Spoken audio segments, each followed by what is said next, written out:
We now come to the motion in the name of the Leader of the Opposition on winter fuel payments. Helen Whately to move. Thank you, Madam Deputy Speaker. Now the sun has come out, I suspect many of us will quickly forget the chill of the winter. The evenings when it was freezing outside and we reached for our jumpers and perhaps a switch on our central heating too. But for many pensioners, turning up the heating was not an option this winter. Because one of the Chancellor's first acts in her new job last year was to scrap the winter fuel payment for 10 million pensioners. Something she gave no hint of before the election, the time when voters rightly expect political parties to spell out their plans. And as a result, millions of older people, many with fixed and far from substantial incomes, often living in drafty homes, missed out on £300 this winter. And that's money that makes all the difference. In fact, for some, it's literally a choice between heating or eating. And at the same time, energy bills went up. Madam Deputy Speaker, before the election, they didn't say they would cut the winter fuel payment, but they did promise to bring our energy bills down. By £300, in fact. But instead, they're up by around £170. A promise so easily made and so carelessly broken. Members opposite may not like hearing this, but let's pause for a minute to think about what this means in human terms. Madam Deputy Speaker, I remember well my grandmother in her 90s in layers of jumpers and shawls and blankets in winter, even when she had the heating on. In fact, I remember well giving her a woolen shawl as a Christmas present because she was always cold. I would describe myself as someone who feels the cold, but I know what I feel on a winter's day is not a patch on how someone in their 80s or 90s will feel, especially if they have health problems. And in fact, I know from my time as a health minister the connection between being cold and ending up in hospital. Now, to help the government get the winter fuel payment cut past their backbenchers, some of whom do have consciences, the government claimed that they were going to protect the most vulnerable because those on pension credit would still get it. But let's look at what that really means in practice, the facts, if you will. Pension credit tops up a pensioner's weekly income to £218.15 if they're single, or if they have a partner, to £332.95 jointly. So someone with an annual income of £11,500 could be ineligible for pension credit. They might be just £1 or £2 over the threshold, but because of the cliff edge, they don't get pension credit, and as a result of the government's cut, they wouldn't get the winter fuel payment either. So we are not talking about rich people. I will give way. I thank my honourable friend for giving way. I certainly remember, and I'm sure others will as well, the government saying that it would be those with the broader shoulders who would take the strain. Does the Shadow Minister consider those on this level of income to have the broader shoulders? My honourable friend makes exactly this important point that I'm making, that if the government thought what they were doing would just affect the very wealthiest in society, they were very, very wrong. In fact, yeah, I will happily give way. I'm grateful for the Shadow State giving way. Isn't it very telling that in September, when this bill first passed its first stages in this House with a majority of 120, it's very telling that very few Labour MPs in this debate today on the government benches to defend their own policy. My honourable friend is exactly right. As I said a moment ago, I do believe that some of the members opposite will have consciences. What I'm not sure is it those who've got consciences who are hiding away from this chamber because they feel guilty and don't want to have to hear this debate, or maybe it's the honourable members who are here today who are actually going to stand up in support of pensioners and join us in the lobby later. I will indeed give way. I thank my honourable friend for giving way, the Shadow Secretary of State for giving way. And if we, if I'm looking forward to the Minister's winding up, because if we see the same sympathy that he showed to people on his Newsnight interview last night, we should be in for a treat. But will she outline to me when the government put their proposals forward? They claim that they were going to save £1 billion. But the amount of money that they are paying in the uptake of pension credit at the time was going to cost £3.5 billion. Does she have up-to-date figures of whether this policy actually will deliver a saving for the government? One of the things that we would very much like to see is a full set of figures from the government opposite. But it's a very important point that my honourable friend makes, which is exactly this. On the one hand, they said that they wanted everyone eligible to sign up for pension credit and therefore be able to access the winter fuel payment. But actually, if everyone had signed up for pension credit, they would not have saved the money that they set out that the policy would save. When it comes to processing, DWP states that it works to a planned timescale of 50 working days. Yet in December the 9th, in response to my written question, it turns out it was working at a peak of 87 working days just before the coldest period of time. Even now, the answer is that it's 56 as an average working days to get pension credit sorted. This is a real problem because the government have directed people to pension credit, but then can't get access to the finance they need at the coldest possible time in the year. Isn't this a despicable decision? Yes.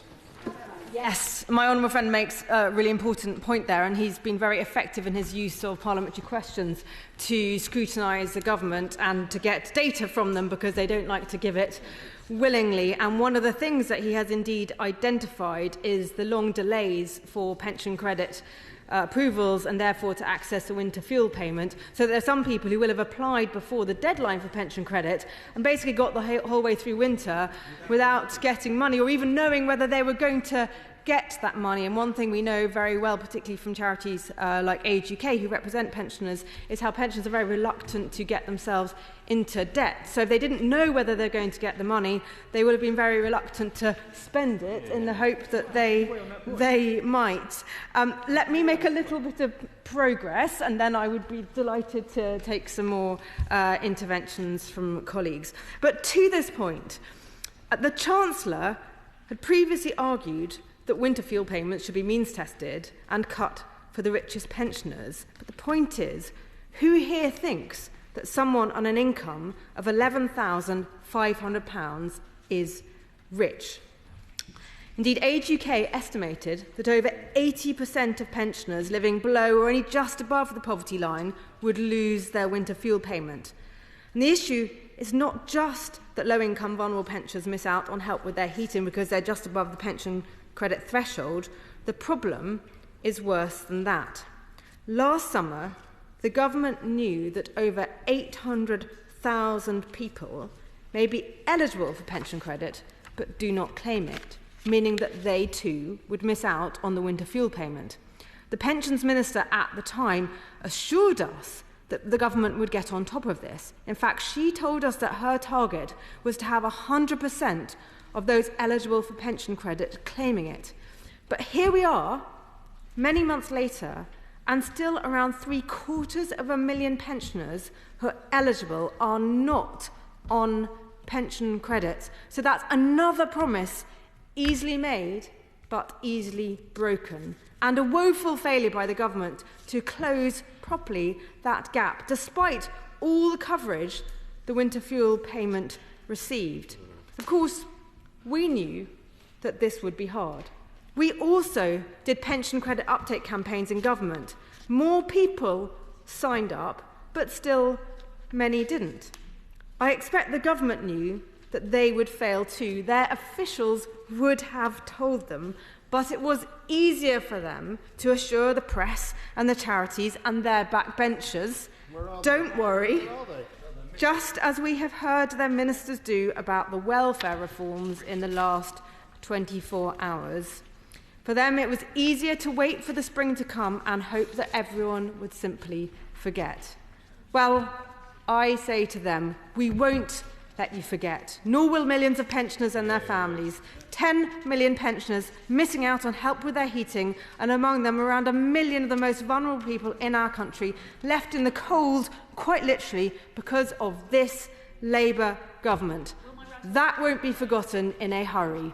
I will give way to my right honourable friend. My right honourable friend is making a very powerful speech, and it is absolutely right that we ask the questions that we're asking today, because the question, the statistic that has shocked me the most in this debate is that of the millions of pensioners who lost their winter fuel payment, 44,000 of them are estimated to have been terminally ill. Is she as shocked as I am by that statistic? I was indeed extremely shocked by that statistic.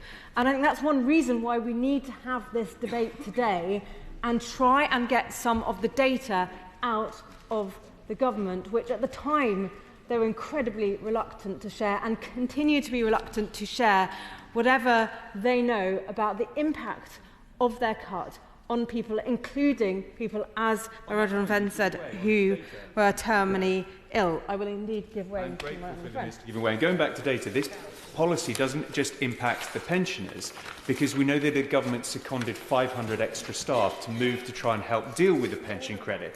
Now, in another written question, they came from the child maintenance, the counter-frauds, the compliance and the debt departments. So there's going to be an ongoing impact. Doesn't the government need to be transparent about the impact those departments are facing, having had to move staff across to try and deal with their own policy? Makes a really important point about transparency and recognising not only was there the impact on pensioners from this policy, but as he says, to other parts of government and therefore other constituents. Again, it's another thing that the backbenchers in this room, I'm sure, I hope, are taking note of and will pass on to their colleagues who for some reason have chosen not to be here to discuss this topic this afternoon. I will take one more intervention and then She's being exceptionally generous in giving way. On transparency, does she agree with me that the government needs to be completely clear about what the costs of this are? Since it's been estimated it's going to cost the NHS, already pressed, 169 million, and we know from NHS England that 100,000 extra people aged 65 or over have been through A&E this relatively warm winter. Isn't it the case this is robbing Peter to pay Paul? Well, as my honourable friend knows from his experience in this area, he will know very well the connection between heating and health, particularly for older people. And this is indeed one of the things that the government must surely be making sure they understand, is the knock-on impact of this cut to the winter fuel payment on older people's health and therefore on admissions to hospital and on hospitals' ability to cope, and indeed then the consequences, as we know, for older people who, when admitted to hospital, can often end up having long hospital stays and significantly losing their independence and quality of life as a result. Madam Deputy Speaker, I will continue because I know that there are many members who want to speak this afternoon, at least from this side.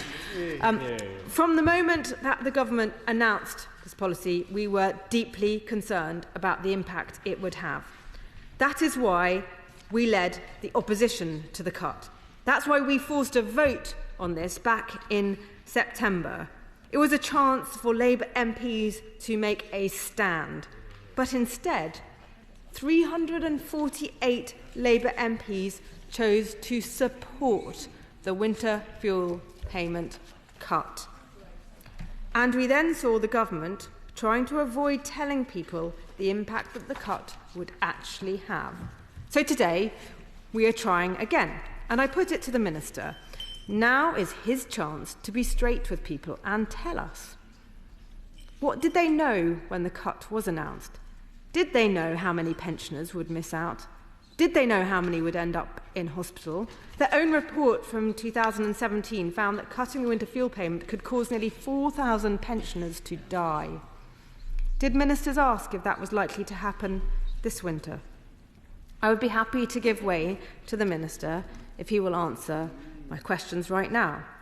But given they have not been answered for a month, I fear he will not. 2, I will in a moment. I was hoping that the Minister, I believe, may have answers, but he is not. To this day, the government has not published a full impact assessment setting out the truth about their policies. Is it because they do not know themselves, or because they do not want to admit the harm they were willing to do? However, thanks to the effort of colleagues and the public, we have been able to glean some information in the months since.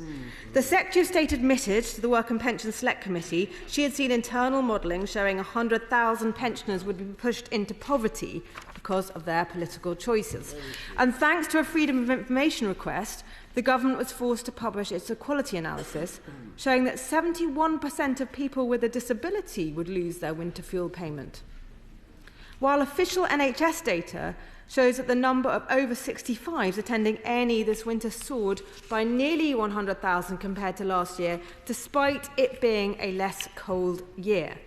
And now, as I said, it feels the spring is here, so it is time for the government to be honest with the public and tell us what this policy has done in practice. And I hope they won't tell me they didn't monitor it, because that surely isn't credible.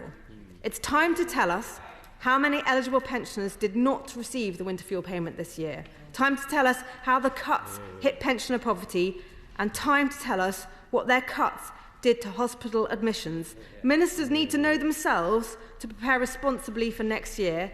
Backbenchers need to know to represent their constituents effectively. And the public deserves to know the consequence of the actions of the government they elected. I will give way to the Honourable Lady. Member for giving way. I wonder if she would be honest with the House and if she would be honest with pensioners as to how many of them will be affected and by how much by the means testing of the state pension which the Leader of the Opposition is committed to. I'm sure the member understands that the Shadow Minister is always honest. If she would like to clarify that. If she would be straight with the House, as she stated herself to the Minister. Again, 2 strikes. Please clarify that.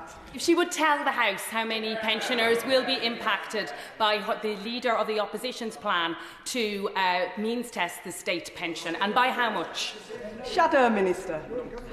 I don't want to fall into the same trap that the Honourable Lady has just fallen in by what she accused me of, because of what she just said, which does not describe the Leader of the Opposition's position. And I will also remind her that today is an opportunity for the government to answer questions, and that is what she should be looking to the Minister to do, rather than shadow ministers. I am happy to give... Right, Honourable Friend. I have always said that it was nonsense that somebody like me, who is still working, my wife, who is still working, should receive winter fuel allowance. That's an absolute nonsense. And we were going to address that, and that's right, so we should have done it. If that's what's called means testing, then I'm perfectly happy with that. But what we weren't going to do was take money from the pockets of the poorest pensioners in the country. And that is what that government has done. Minister. I could not put it better than my right honourable friend has made the point just then. Madam Deputy Speaker, just a final point before I conclude, which is just to ask the question, what was all this for? We clearly know who lost out and who suffered a result of the winter fuel payment cut. But who benefited? No one. To govern is to choose. Well, of course, all those who got inflation-busting pay increases after the party opposite did their deals with their trade union friends. Billions for the unions, but nothing for the pensioners. This will be the legacy of yet another Labour government. The last one increased the state pension by just 75 pence a week, and this Labour government has taken away the winter fuel payment. By contrast, It was the Conservatives who introduced and protected the triple lock, which saw the state pension increase by £3,700 during our time in office. It was the Conservatives who reduced the number of pensioners living in absolute poverty by 200,000, something Labour will undo a quarter of in their first year. And it was the Conservatives who delivered nearly 12 million in winter fuel payments and cost of living payments for pensioners, because we understand the need to help the most vulnerable through the winter. It's astonishing how many people Labour has already let down in just 8 months. Pensioners, farmers, business owners, young people looking for jobs, and yesterday, disabled people in their rush to fix their financial mess. We heard earlier the Prime Minister say that if you have a big majority, you don't need to consult. So the onus is on all of us here. Colleagues, and especially honourable members opposite, have an opportunity today to make the government listen. A chance to stick to our principles, stick up for our constituents and vote to see the truth. The question is, as on the order paper, I call Minister Torsten Bell. Thank you, Madam Deputy Speaker. I listened closely to those remarks, but I'm still none the wiser about whether the party opposite is committing to reverse the changes that they've called today's debate on. But I'm grateful for the opportunity to have this debate. The changes to winter fuel payment have been much discussed and have been debated many times by honourable members in this place, and it's of course right that we do so. Governments make decisions and they are rightly held accountable for them in this place, especially when they affect pensioners that all of us want to support. This government has and will continue to make responsible choices, responsible in our management of the public finances, but also responsible ensuring that we can deliver on what matters most, of course. I'm grateful to the honourable gentleman for giving way, but how on earth does he say to a pensioner that he's made a responsible decision when that pensioner is sitting at home worried about whether they dare turn the heating up because they're cold, because they can't afford it? I thank the honourable member for that intervention. I was coming to the exact answer to that, actually, which is that responsible choices are how we can ensure that we deliver what matters most to pensioners, a rising state pension and rescuing of a collapsing NHS on her watch. Now, that does mean that we will make decisions. I'll make some progress and then take some interventions. That means making choices that may not always be easy, and I recognise the strength of feeling in this place on this issue, but they are necessary. Everybody in this House knows the economic and the fiscal context. I will. I thank the Minister for giving way. In Hartlepool, we've taken a proactive approach over this issue, and since October I've been working with Hartlepool Citizens Advice Bureau to help pensioners get the support that they deserve. And the figure today, and it ends next week, this campaign, we have managed to raise £885,900 of additional annual income by ensuring pensioners get the benefits they are entitled to. Would the Minister care to congratulate Hartlepool Citizens Advice Bureau on their extraordinary work? Minister. I would like to congratulate them and to thank the honourable member and probably honourable members on both sides of this House who I'm sure have engaged with local charities in supporting their pensioners over the months that have gone by. I'll make some progress. Oh, no, I will give way because you've already been very patient. He's being very generous, I'm sure he'll continue to be. He talked about making responsible choices. According to the government analysis, 100,000 pensioners are being sent into poverty. Is that a responsible choice? The impact assessment, the poverty assessment which we provided to the Select Committee does not take into account any increase in pension credit take-up that I will come on to shortly. And I would just gently say that the Shadow Minister mentioned pensioner poverty earlier. She talked about absolute pensioner poverty, the kind of poverty that should just be falling every year as an economy grows. But if you looked at relative poverty, which is the form of poverty that we look at under the last administration, it rose. They may not like to hear this, but relative pensioner poverty rose by 300,000 under the last government. So I would just gently say, when it comes to pensioner poverty, yes, we do have more to do. I take the point he makes very seriously, but the record of recent years is not of success on that front. Now, I'll make some progress, then I'll give way. Everyone in this House knows the economic and fiscal context. The economic stagnation of the past decade, visible in flatlining wages, collapsing public services and strained public finances. Every economist and every person in the country knows that Britain has lived through an unprecedented economic failure, and in a challenging fiscal environment, difficult choices are unavoidable. The government has set fiscal rules, and we will stick to them. But as some of the older members may remember, prudence is for a purpose. It is to support a growing economy that benefits everyone, the prerequisite for rescuing our public services and for rising living standards for workers, but also for pensioners. I'll give it away. For his generosity. In Fair and Waterlooville, even after taking into account pension credit, there'll be 20,000 pensioners who will lose out from the government's cuts. Maggie from Waterlooville has written to me and she said this: "We have cut back on heating, we are both in our 70s, and we both feel the cold." How on earth does the Minister justify that as a responsible choice? How on earth will forcing pensioners into pneumonia or influenza help the NHS? And how on earth can the Minister come here and justify treating pensioners, hard-working pensioners, with such disdain? Minister. I don't think anybody in this House is going to be treating pensioners with disdain. That's why the state pension will be rising by 4.1% in April. It's why we've put £26 billion into the NHS. It's why we intend to learn the lessons of the failure to cut pensioner poverty under the last administration. So no one is doing that. But I'm going to make some progress because I've taken quite a few interventions already.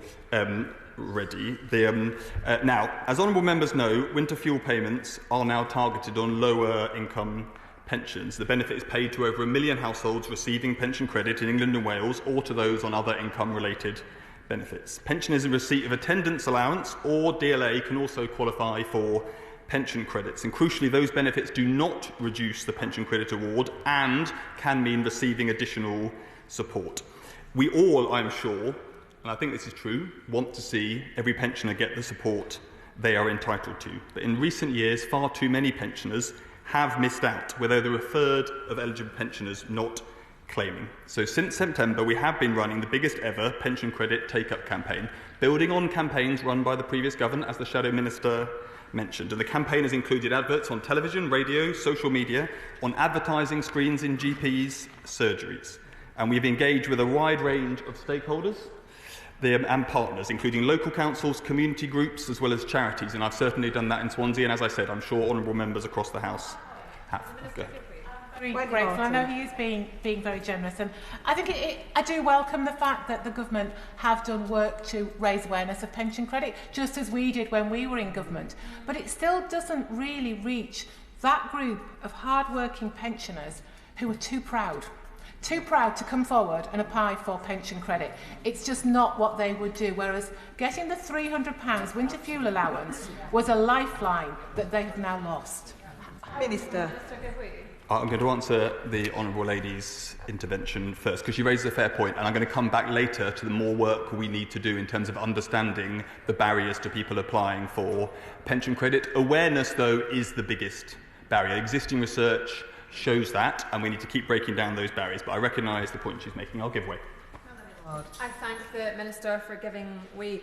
And I wonder if he agrees with me that it is quite extraordinary to be lectured about responsible choices by members of the last Cabinet whose irresponsible financial choices left this government with a £22 billion black hole that we have got to clean up because of their irresponsible financial management.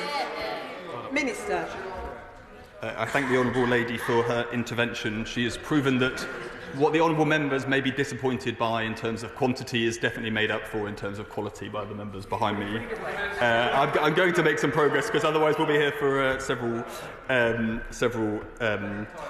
days. Now, I also want to take this opportunity to thank each and every organisation that supported the campaign, as well as many friends, neighbours and family members who looked out for pensioners and helped them claim. Now, a few weeks ago, we released the first data on the impact this has had. We have seen 235,000 pension credit applications in the 30 weeks since July. That is a 81% increase on the comparable period in 22-23, an 81% increase, with over 500 additional staff allocated. Directly to the question being raised about processing rates, we have seen a similar rise in the number of claims processed. Most importantly, this has led to almost 50,000 extra awards over the same period last year. the Minister for giving way. What would he say, though, to residents in Maidenhead who told me they're not eligible for pension credit, and the responsible choices that he talks about, the choices that these residents have now got to make, is whether they should dip into their savings to pay for their energy bills, or whether they should be turning off their heating at night? This Labour voter who contacted me saying this was exactly their decision said she's never going to vote Labour again. Is that really the change that this government was elected to introduce? No, the change we were elected to introduce is to save our NHS, to return our economy to growth so we can raise living standards for pensioners and for workers right across the country. That's the change we were elected to deliver, and that is what we are going to do. How was it? He's been very generous, and congratulations to him on making the best of a bad job. He knows that old people die in cold homes. Now, his party in 2017 did some research to attack this side on, which showed that 4,000 old people would probably die in the event that we removed winter fuel allowance, which we didn't do. I wonder if he's got his officials to repeat that research, and if so, what it showed. Minister. So I think we should all in this place be slightly careful about talking about what is obviously a highly sensitive subject. There is not robust analysis that can separate out different causes of excess mortality over the winter. I'm going to come on and answer your question.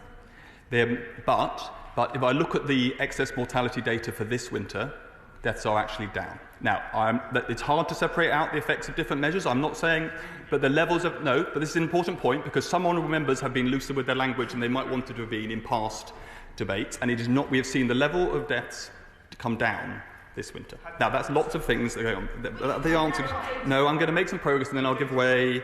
Then I will give way further. Go ahead.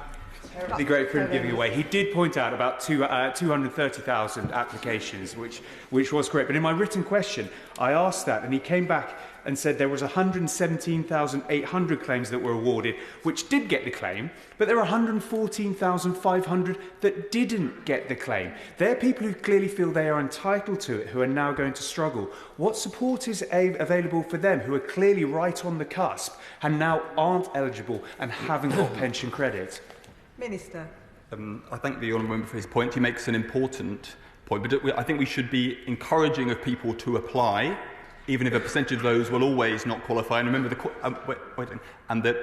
criteria under which people have obviously been assessed is the criteria put in place by the previous administration for pension credit. But he is right, we want as many people to apply, even if some of those are not successful, for exactly the point that was raised by the honourable member behind him, which is that we need awareness of pension credit to be higher and to encourage claims, because there are lots of people who are entitled and missing out, and it is not always absolutely clear whether someone will be entitled or not, particularly, for example, if they're in receipt of attendance allowance. Now, all of this I've been talking about in terms of the progress since September, I think is a real achievement, but I'm very clear, and I'm the first to say that it is far from job done. Far too many people are still missing out on pension credit, and we are already building on this winter's campaign. That includes writing to all pensioners who make a new claim for housing benefit and who appear to be entitled to pension credit.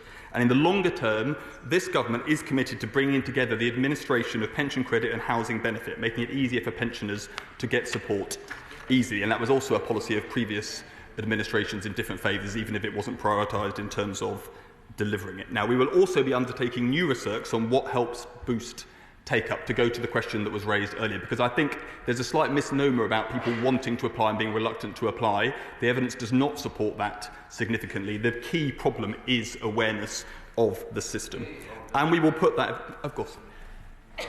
Honourable gentleman, I have to say that every Treasury always says to a new government, we've got this jolly good idea, just get rid of winter fuel, save yourself a lot of money.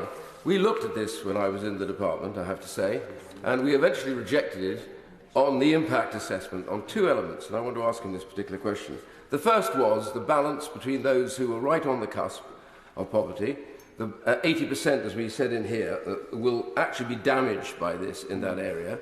And the take-up bit for pension credit was you get hammered either way, which is if you push to them to take up with the pension credit, you lose the savings and you spend more. But if they don't take it up, they end up in poverty. That's why we rejected it, and I think every other government has rejected up until now. I wonder if he'll have another review about that and say to his team at the DWP, should we really reject this now? Because it isn't going to work. Minister. I thank the right honourable member for his comments. Directly on the question about savings, this measure will make savings, even taking into account the increase in take-up. The evidence of that is very clear. But I would also just reflect on the point he made, which is he says that the government, his government didn't take up the opportunity that the Treasury presented you to means test winter fuel payments. But the truth is, the last government, and actually the New Labour regime before that, has allowed pension credit to be eroded year after year by inflation to a significant... And that, since the period when he considered the measure, there's been over 50% inflation erosion. So the policy of the previous government was to cut the winter fuel payment year after year after year. In real terms, I'm afraid that is how inflation operates. Now, I want to say we're not going to just do research. We're going to put the evidence that provides into practice. And I would welcome suggestions from right across the House on what more we can do in terms of driving take-up of pension credit. For giving way. My proposal is actually in relation to the cliff edge, because Anne Addis from Columpton is a 76-year-old widow. Her late husband's army pension pushed her just £15 over the pension credit threshold, and that means she's one of 130,000 people who are worse off than those who had lower incomes who continue to qualify for pension credit.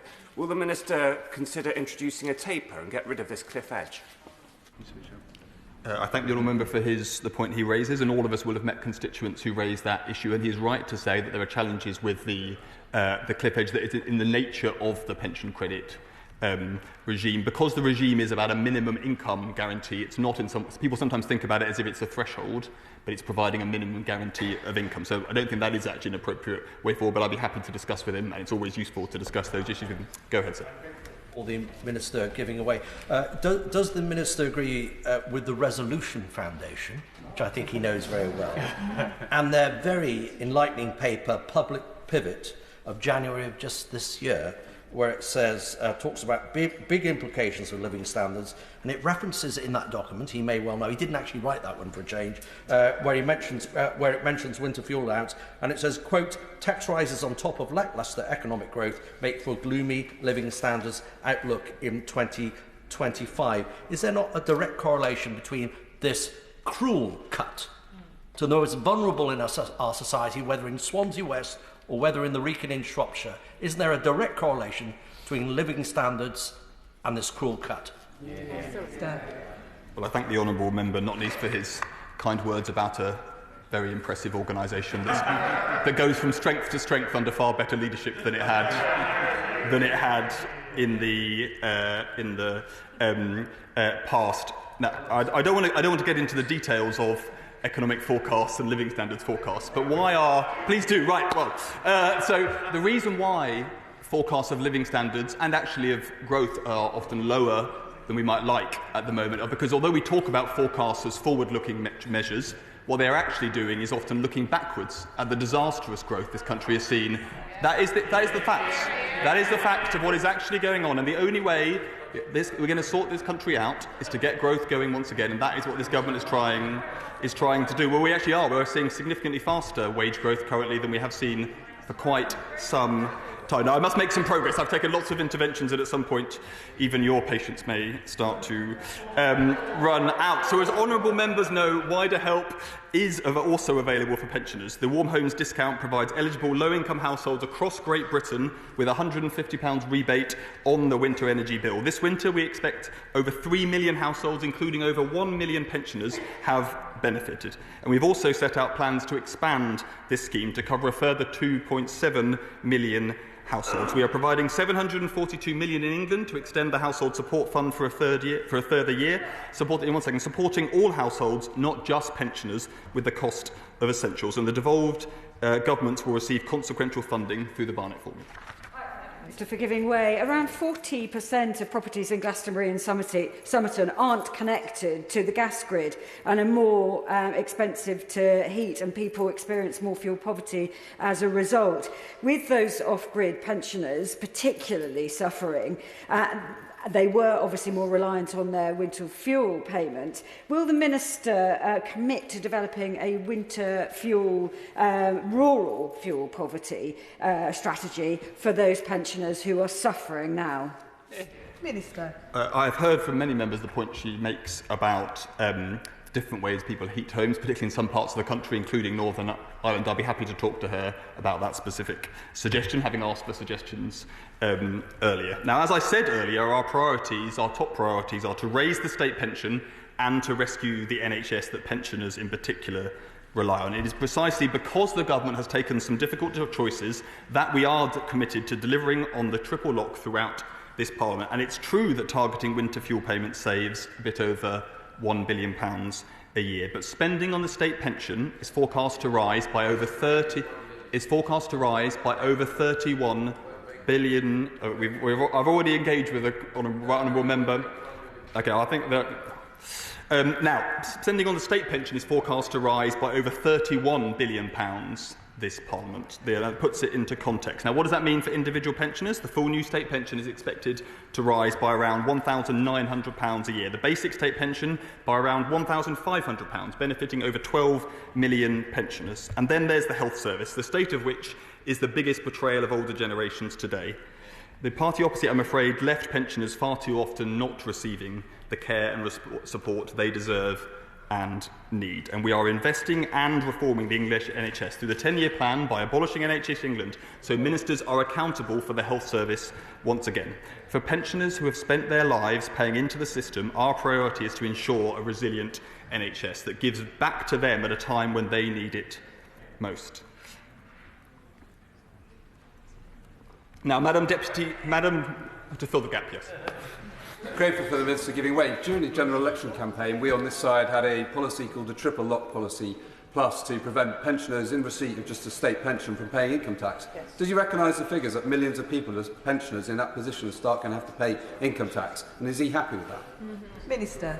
The vast majority of pensioners started paying income tax under the previous government because the previous government abolished the age-related allowance for pensioners. So taxing of pensioners has been a decision taken by the previous government. The majority of pensioners currently pay income tax because of decisions taken by the previous government. Now, Mr. Speaker, but thank you for filling in that difficult gap. Mr. Speaker, this is an opposition day, so it would be rude not to talk about the opposition. And Mr. Speaker, it's hard to know where to start. Madam Deputy, I apologise. It's hard to know where to start. Maybe the hypocrisy, and it comes in general forms of people, many members opposite, claiming that they are in favour of a smaller state, but opposing this targeting of winter fuel payments. Worse, there's a more specific hypocrisy of campaigning against this change, but not being honest about whether you will reverse it. I will, if you, honourable member, will tell me whether he plans to reverse this change in government. I thank the Minister for giving way. Does he not agree with me that it's the hypocrisy from the Labour Party who did not include this policy in their manifesto at the general election? We're on broken promises. He promised to tell me the answer about whether the Tory party policy was to reverse this or not, and I've heard nothing on that front. I'm going to come on to manifestos shortly. Then there is the specific hypocrisy of campaigning against this change, having called for it in their own 2017 election manifesto. Back then, they attacked the winter fuel payment for being, I quote, paid regardless of need. And that's before we get to the bold plans of the leader of the opposition to means test the state pension. Apparently, that's exactly, she said. Point of order, Harriet Baldwin. Point of order. The Minister has just said that as it's an Opposition Day debate, he's going to speak exclusively about what the opposition think and say. Is it your understanding, Madam Deputy Speaker, that it is in order for a Minister at the dispatch box not to defend the track record of his own government? That is not a point of order. Members can speak. Can speak. Minister. I'm going to return to the policy of the party opposite. Because I was just coming to the bold plan set out by the leader of the opposition to means test the state pension. Apparently, she said, that's exactly the sort of thing we will look at. Yes, apparently, means testing the winter fuel payment is beyond the pale. But means testing the state pension, means testing the bedrock of pensioners' incomes, that's the future. The leader of the opposition's self-image is of a bold iconoclast, but means testing the state pension isn't bold, it's bonkers. And never mind what they're saying they do now, what about what they actually did? Let's talk about pensioner poverty. pensioner poverty, pensioner poverty halved under the last Labour government, but their record, higher pensioner poverty, a 300,000 increase on their watch. Madam Deputy Speaker, we are not pretending all of the problems facing the country can be solved overnight, but we are honest that unless we tackle the big challenges and take some tough choices, they will not be solved at all. This is a government raising the state pension, a government rescuing the NHS, and a government that is delivering for pensioners every single day. I now call the Liberal Democrat spokesperson, Steve Darling. Thank you, Madam Deputy Speaker, and I'm sure, like the Minister almost opposite me, he felt that it was a very brave decision by the Conservatives on my right. In fact, from noises off during the speech of their spokeslady, it may even been a bit quackers for them to choose this as a debate. As the Minister has highlighted already during this debate, pensioner poverty actually increased under the last watch of the Conservative Party. The fact as well that the Tories left the economy in an absolute state, Madam Deputy Speaker, and completely crashed it, leaving the new Labour Party a massive mess to deal with, thanks to the Conservatives on my right, Madam Deputy Speaker. However, don't worry, we are going on to some Labour bashing now. We are, as Liberal Democrats, we are deeply disappointed that what we've seen is a botched budget last autumn from the Chancellor, where she has balanced the books on the backs of pensioners, and yesterday we've seen it being balanced on the backs of people with disabilities throughout the United Kingdom. We have seen, with the introduction of the scrapping of the winter fuel allowance, 100,000 more pensions in relative poverty. There is approximately 800,000 people pensioners where it's been estimated that they could benefit from the pension credit, but sadly have not taken advantage of this. Colleagues on my right have highlighted that there continues to be significant delays in their right to do this. When I've asked questions around this, there are 90,000 in the queue, resulting in pensioners getting through the winter are not clear as to whether they feel safe to put on their heating. As a member of the Department of Work and Pensions Select Committee, we've received evidence from a medic as to when you get to about 65, 70, you find that your body begins to become less resistant to the cold weather. And the need for that heating is much, much higher. And that's why the winter fuel payment was the right decision and continues to be the right decision. In fact, I hope the Labour Party will listen to the trade union Unite, who's undertaken surveys and highlighted the fact that 2/3 of pensioners are feeling the cold more and choosing not to put their heating on because of their fears around their bills. With pleasure. I thank my honourable friend for giving way. I was contacted by a constituent from Tenternall recently. He's suffering with stage 4 stomach cancer. He contacted me because he's recently had a gastrectomy. It's caused him considerable weight loss. And obviously, despite this, he's now lost his winter fuel allowance, which is obviously making it more difficult for him to keep his heating on. It's costing him a lot more money. So does my honourable friend agree with me that the government must urgently reassess exemptions to ensure all pensioners with cancer are eligible for the vital winter fuel allowance? Thank you for my right honourable friend's intervention, and she is spot on. In fact, we as Liberal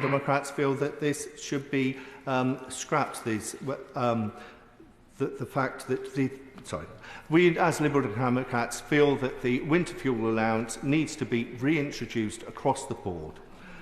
We, as Liberal Democrats, want to see the introduction of a social tariff that would support both pensioners in poverty and those on benefits.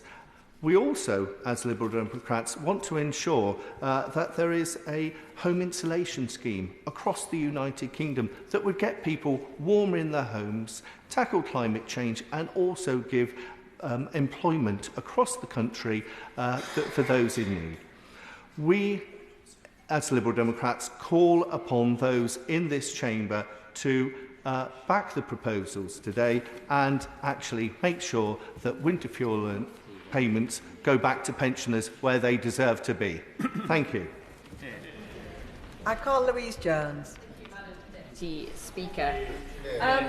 Before I start to speak on this very important topic, I would just like to ask the Shadow Minister if she would just clarify her comments earlier that she does not support pay rises for the armed forces. That's what you said. She's more than welcome to clarify, because I can see she looks a bit confused with her. It's just said something that I haven't said. Sorry, the Honourable Lady's asked. Sorry, Madam Deputy Speaker. Question. She said something that I have never said, I believe, so I'm very surprised to hear it. Well, I very much thank the Honourable Lady for those comments, because I know she very vociferously criticised the pay rises for public sector workers earlier in her speech. So I'm really glad to clarify that. Yes, you did. Right. Soldiers. Right. The winter fuel payment.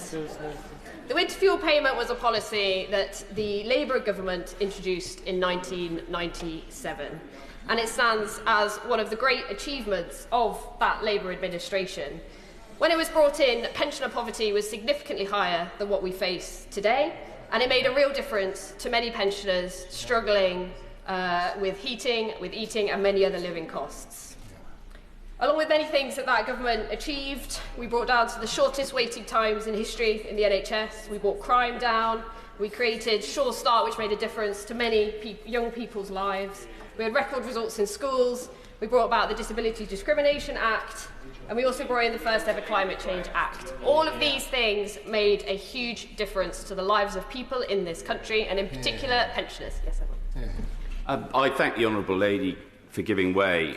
Does she really think that going through Tony Blair's greatest hits is any comfort at all to pensioners on 13,500 who've lost their winter fuel payment in 2024? I thank the Honourable Member for his comment. I think it is really important to really stress that this was a policy that the Labour Party brought in and was voted against by the Conservative Party at the time.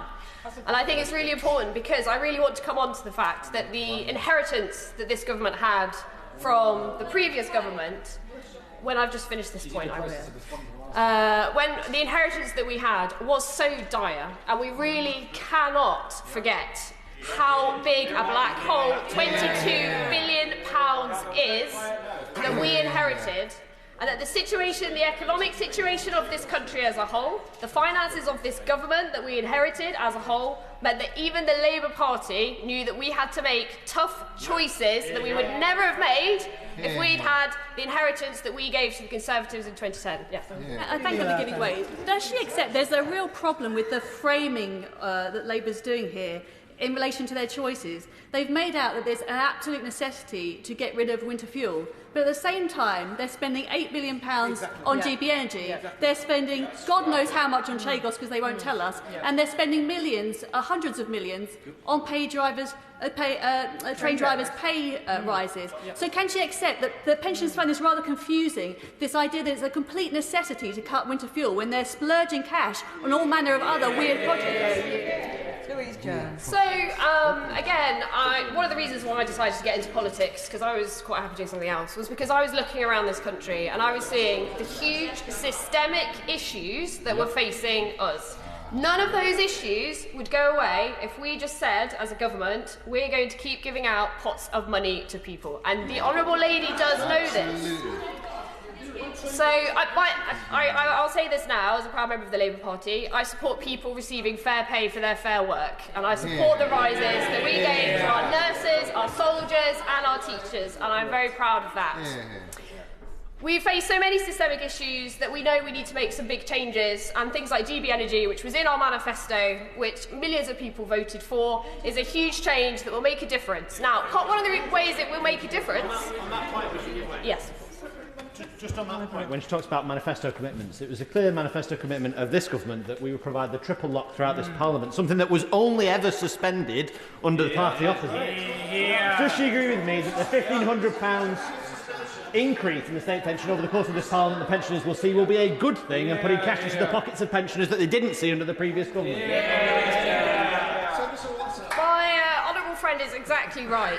The triple lock is a very serious commitment that we are utterly committed to and will make a difference to pensioners, every single pensioner in this country, far more than trying to pretend that we don't face the systemic problems that this country faces.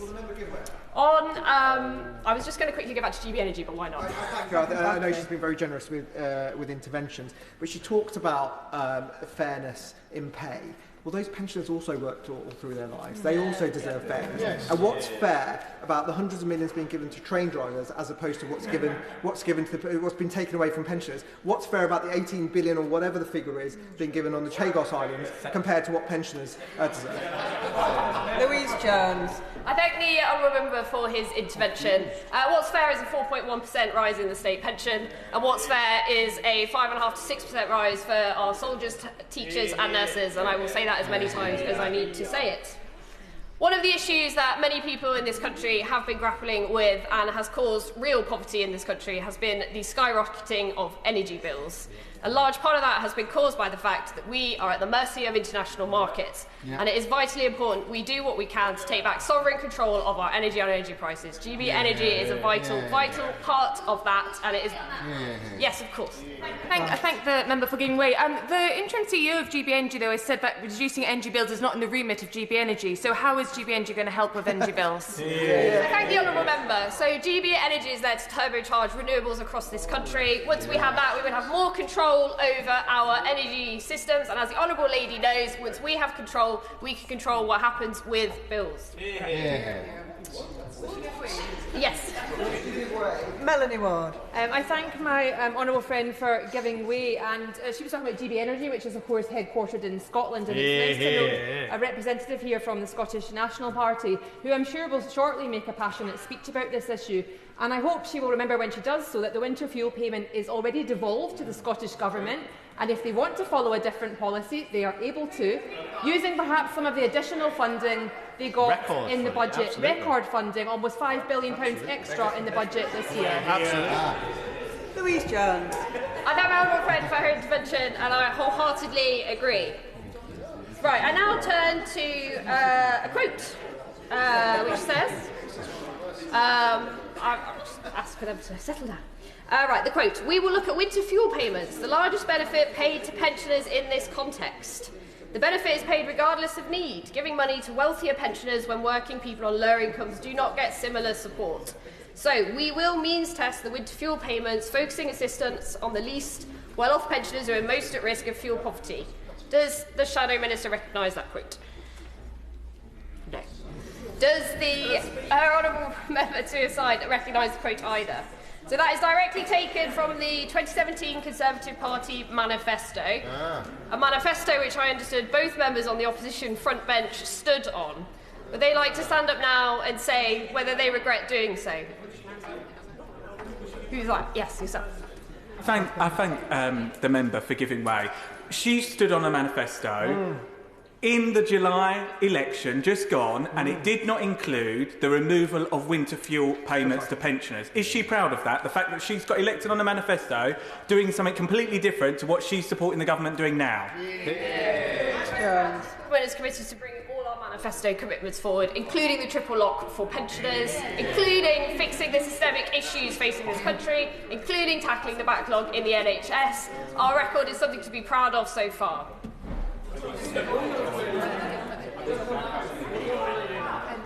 Right. So, carrying on with our history lesson. Sorry, would the honourable member, if he wants to intervene, please say again. Simply just to inform the honourable lady that it was David Cameron that introduced the triple lock. Louise Jones. And then I believe it then got suspended, but I thank the honourable member for his intervention. And actually, I thank the honourable member for his remarks earlier, actually, where he raised the very valid point that members in this House, no member in this House should be receiving the winter fuel payment. And he then spoke about the very poorest in this country facing it being taken away. And I think all of us, well, first of all, I would say that we have protected the very poorest pensioners in this country. But whenever you have a threshold, there will always be people who fall on the other side of that. And I know that I and my colleagues have been very aware of people coming to us who have needed us to help them find alternative sources to help them. And I don't think there is a single member here. I would just like to make a little bit of progress, but I will let you come in a second. I don't think there is a single person sat here on these benches here who isn't very cognizant of the impact of the decisions that we as a government are making. We rightly sit here and laud the achievements that we have had, but of course we recognise that we have had to make tough decisions. But what I would say is it's not just pensioners facing poverty in this country. Child poverty has rocketed over the past decade to a shamefully high level. Not one of those children ever received a winter fuel payment. There have been plenty of others who have been facing the effects of poverty, including, shamefully, a rocketing number of people in work.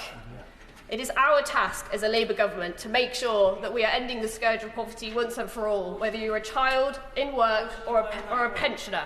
Yes, I will give way. Thank you for giving way, but on the point of child poverty, is not one of the main causes of that the two-child benefit cap, which that party introduced and this party is continuing? I thank the honourable member for his intervention. The child poverty and the two-child benefit cap is unfortunately a sad sign of the legacy that we have inherited. We need to fix the foundations of this economy so that we can start to take measures like that which may have an impact. But what I would say, if we set up the Child Poverty Task Force, which is currently in process, where we can start to look at these and make sure that we're making a real and significant difference over these next few years. We've inherited a situation that is shameful, and we are working very hard to do what we can to change that. Now, I would just like to turn to the triple lock, which we've already spoken about between us, and I would say that the commitment to the triple lock is absolutely pivotal, and it will see the state pension of thousands of people, including in my constituency, increase by more than £470 this year. Additionally, as a government, we have run a campaign to increase the uptake of pension credit, meaning we've had an 81% increase in claims, which is good to see. And we have also extended the Household Support Fund, so there's help there available for all age groups. Yes. I appreciate the honourable member referring to the uptake in pension credit. If all of the people who uptake pension credit who are eligible, how much will that cost the government? So, thank you. I thank the honourable member for his intervention. The costings take into account the uplift in numbers of people claiming pension credit as they are entitled to do.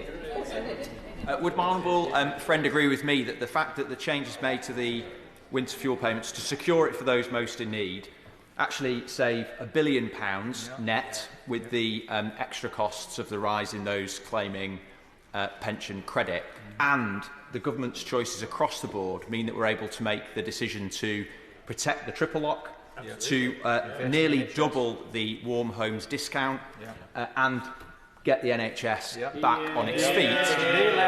And it is pretty shocking so far to hear not one example of how the party opposite would make different choices to do those same things. We're not serious. Louise Jones. I thank my honourable friend for his intervention, and I think sadly it is a feature of this debate from across the benches that it is very easy to say, oh, you shouldn't do something, and it is very difficult to say what should be done instead. I'll just keep going, because I've been speaking for a long time and I know there are lots of members wanting to get in. I'm terribly sorry. To cut to the chase, Madam Deputy Speaker, this government is determined to fix the foundations of this country and to sort the systemic issues that we are facing, to tackle the cost of living and deliver an NHS fit for everybody in this country. Thank you. I call Joy Morrissey. Thank you, Madam Deputy Speaker. This winter, pensioners across Beaconsfield, Marlow and the South Bucks villages felt abandoned by the Labour government. Many across this country voted for a Labour government in good faith, thinking actually that they were going to have a reduction in their energy bills by £300, only to discover that many pensioners were going to lose their winter fuel payment. This is a lifeline to pensioners who have served their whole lives, their communities, they have worked hard. This is something that was brought in by a Labour government that was never abolished during the entire time the Conservatives and the Coalition were here. There is a reason for that, because it is something that is fair and equitable, that makes sure that no one is left behind. Now, the reason that it wasn't scrapped before is because it wasn't a means-tested mechanism wasn't in place. So it was quite shocking to me to see the first sort of new act by the Chancellor was to scrap a winter fuel payment that Labour initially brought in without an impact assessment, without... Absolutely. Now, whether it is the policy of the Conservative Party to reintroduce universal winter fuel payment at the next election. Well, thank you for that point. I think what is clear is that we didn't get rid of it in the first place. So we had 14 years. And this is about, and I think that the interesting thing that we keep hearing, well, I think our record speaks for itself, given that we had 14 years. And it's very interesting that the party opposite talks about tough choices. Tough choices is turning off the heat for pensioners. It is making them choose between heating and eating. That is a choice that this Labour government has made for the most vulnerable. Yes. Very grateful for giving way. And isn't she exactly correct? It's not words, it's actions. And does she share my concerns? When it came to winter fuel, it was not in the manifesto. It was brought in with a piece of legislation which was voted on without an impact assessment and then put into place. Yesterday, we saw an announcement about disabilities, which was not mentioned in the manifesto, brought forward with a gap till we see the impact assessment in a couple of weeks' time, which is then going to be taken through. Isn't the British public being taken for fools because we're not seeing the transparency of the policies that were put forward in a manifesto and brought forward later on under the guise of trying to do something better? Does she agree? Thank you. And my honourable friend makes an excellent point, and it is about transparency and keeping our promises to the British public. And it lays bare the truth about this government. Of course. Transparency and honesty, but isn't it true that the party opposite concealed the true state of the public finances from this party in preparing for government? So do they not need to reflect on their own spirit of public service and decency? Thank you for your contribution. The OBR does contradict what you're saying, but I think what it also lays bare is the truth of this government, that they talk a tough talk, but they are the masters of outsourcing every tough decision for others to make. We see this in the tough choices they have forced on small businesses across this country to stop hiring, cut staff, raise prices, and close altogether. For this black hole the Chancellor created with her socialist spending spree. But we saw it first in such stark terms in the way they treated pensioners. The Chancellor chose to make pensioners make the tough choice between eating and heating. The Chancellor wasn't able to be tough with the train driving unions. She wasn't able to be tough with the Energy Secretary to stop him wasting $8 billion on GB Energy or $11 billion on overseas climate aid.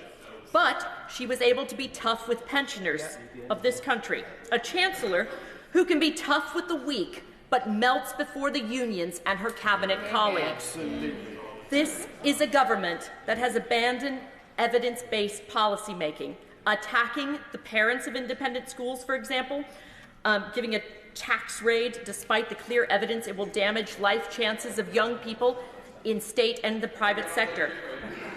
Yes, I will be away. The Honourable Lady for giving way. She talks about abandoning evidence-based policy. I wonder if she could set out the basis for the Conservative Party abandoning the UK's net zero targets.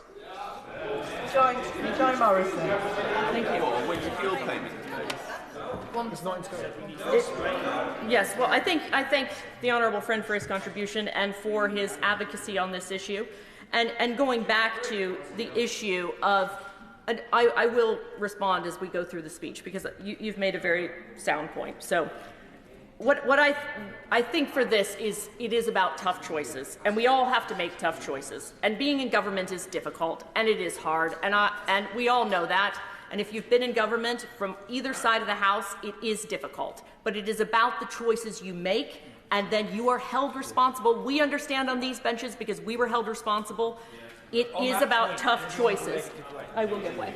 On the 20th of November 2023, I was the Paymaster General, and I made some comments about the winter fuel payment. And the now Chief Secretary wrote to the Chancellor at the time and said, could we confirm that we wouldn't be removing the winter fuel payment because pensioners would be deeply concerned. And my view was, having had it put on a list of options as Chief Secretary, there was no way it was right to do that. When I knew that 71% of pensioners with disability, for example, would lose that valued and completely necessary extra funding. There wasn't a rationing mechanism that was efficient for the poorest pensioners. So I do expect to be, and I did expect to be held to account, and that's why I didn't do it. Therefore, I was somewhat surprised, 25 days into a Labour government, that they reversed the policy, the one that they challenged me about several months before. Thank you, Morrissey. And my honourable friend makes the excellent point that I was going to make, because it is about the choice, and the most vulnerable, the disabled pensioners that we didn't have a way to test for, there was no mechanism to protect them. And I am very glad that the honourable gentleman made the choice to protect the most vulnerable disabled pensioners. By protecting everyone, we made the choice to make sure that the most vulnerable were protected. And that was a tough choice that we made when we were in government. And to be honest, I did expect a Labour government to make the same kind of choice, to protect the most vulnerable disabled pensioners who have been negatively impacted by this choice. I would have expected better from a Labour government. And happily. Those of us who've been ministers, those who've been in government, know that when new ministers, perhaps as innocent and as heartfelt as the honourable gentleman, come to power, ideas are put before them that have been rejected by their predecessors. Officials float things, rejected in the way that my honourable friend described, in the hope that in their naive urgency, that the new ministers will embrace them. I suspect, and I feel a little sorry for the honourable gentleman actually, I suspect that it was his innocence, his naivety, his lack of wit and wisdom that got the better of him.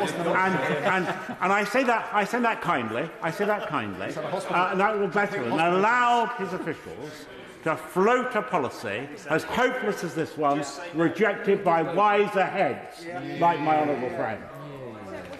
Thank you. Talk to him. And my honourable friend makes a very good point about when we all try to do the right thing, we can oftentimes make a choice that has adverse consequences. And I think what was telling about this decision is there wasn't an impact assessment that was published ahead of the decision, and I think many across all sides of the House were not fully aware of the consequence of this policy action, or that 10 million pensioners losing out this year while they coped with the rising energy costs and prices was going to be the impact and the consequence of this policy. And nearly 3 million of those pensioners are aged over 80. 1.6 million pensioners with a disability are now losing out. This was a choice that the Chancellor could have avoided by being tough with her cabinet colleagues or the unions. She chose to be tough with the weak. This was a choice where the evidence pointed to a terrible impact. She chose to be tough with the weak. This is a Chancellor, a weak Chancellor, in a government that puts ideology before evidence and politics before people, but it is never too late to change. I call Josh Simons. Thank you, Madam Deputy Speaker. In politics, in my opinion, it matters hugely how we make arguments. My generation of politicians, many of us newly elected, have grown up in an era of ceaseless turbulence.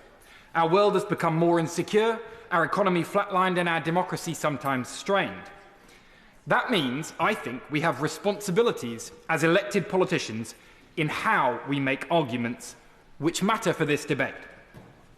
First, over several decades, this House has ceded too much power to unelected and sometimes unaccountable bodies, agencies, quangos, administrators. Elected representatives must have power to change the things the public holds them accountable for. Second, the public are tired of being told that we have no choice, that our hands are tied, that we must do this because lawyers or economists said so. Our job is to make arguments to the public on the basis of principle and not solely necessity. After all, why vote if the people we vote for are not in charge, but lawyers, economists, quangos or agencies are? What is democracy for if the people we elect do not control the things that affect our lives? To restore trust in politics, we must show that politics matters. That is why it's vital we articulate our choices in terms of principles. Hopefully this might answer the honourable gentleman's point. So let me make clear the principle behind the reforms we're debating. Well, if it doesn't, he's welcome to come in. Behind the reforms we're debating today, the principle is this. Those who need support to heat their homes must get it. Nobody should be at home cold because they cannot afford to turn on their heating. When Gordon Brown introduced the winter fuel payments in the last... Yes. I entirely agree with everything the honourable gentleman has just said, but like me, I am sure he has received hundreds, if not thousands, of pensioners who have contacted me saying that they are suffering. They cannot heat their home. So if his point is a point of principle, clearly he must vote to overturn this policy so that the people who I'm sure are contacting him, like they're contacting me, will be able to heat their homes this winter and this coming winter when they weren't able to do this time round. I thank the honourable gentleman for his intervention, and conveniently I will answer exactly that point in the coming minutes. So I look forward to, and if I don't, you are very welcome to come back. When the state pension has risen by £900 and will rise again over the course of this Parliament by as much as £1,900, this government's changes target the winter fuel payments based on the principle of need. That is the right principle. I do not believe that taxpayers should foot the bill for pensioners with millions of pounds to receive winter fuel payments. Sure, some donate that money to charity, but many do not. As the columnist Fraser Nelson himself said, a millionaire I know has a tradition every year.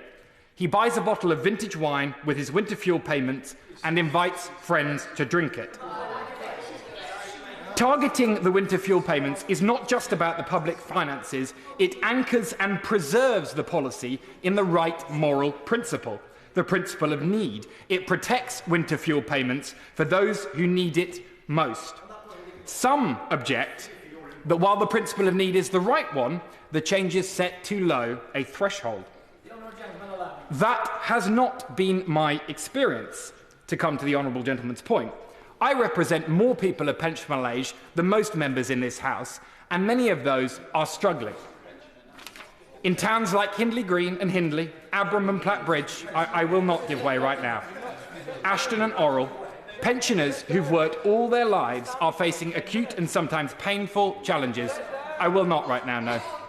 Just remind members that it is up to the member on their feet whether they take interventions or not. Josh Simons. I do. I believe in laying out the argument, and once I've laid out the argument, in a couple of minutes, then the honourable gentleman's welcome to come in, and I believe that's partly what this House is for.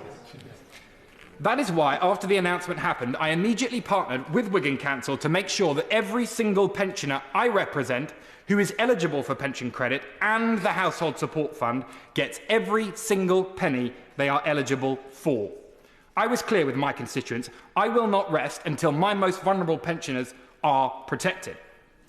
In recent months, Wigan Council's fantastic income maximisation team have secured almost £8 million in benefits that would not otherwise have been paid to Wiganers. I've invited this team to every coffee morning I host with residents every single month.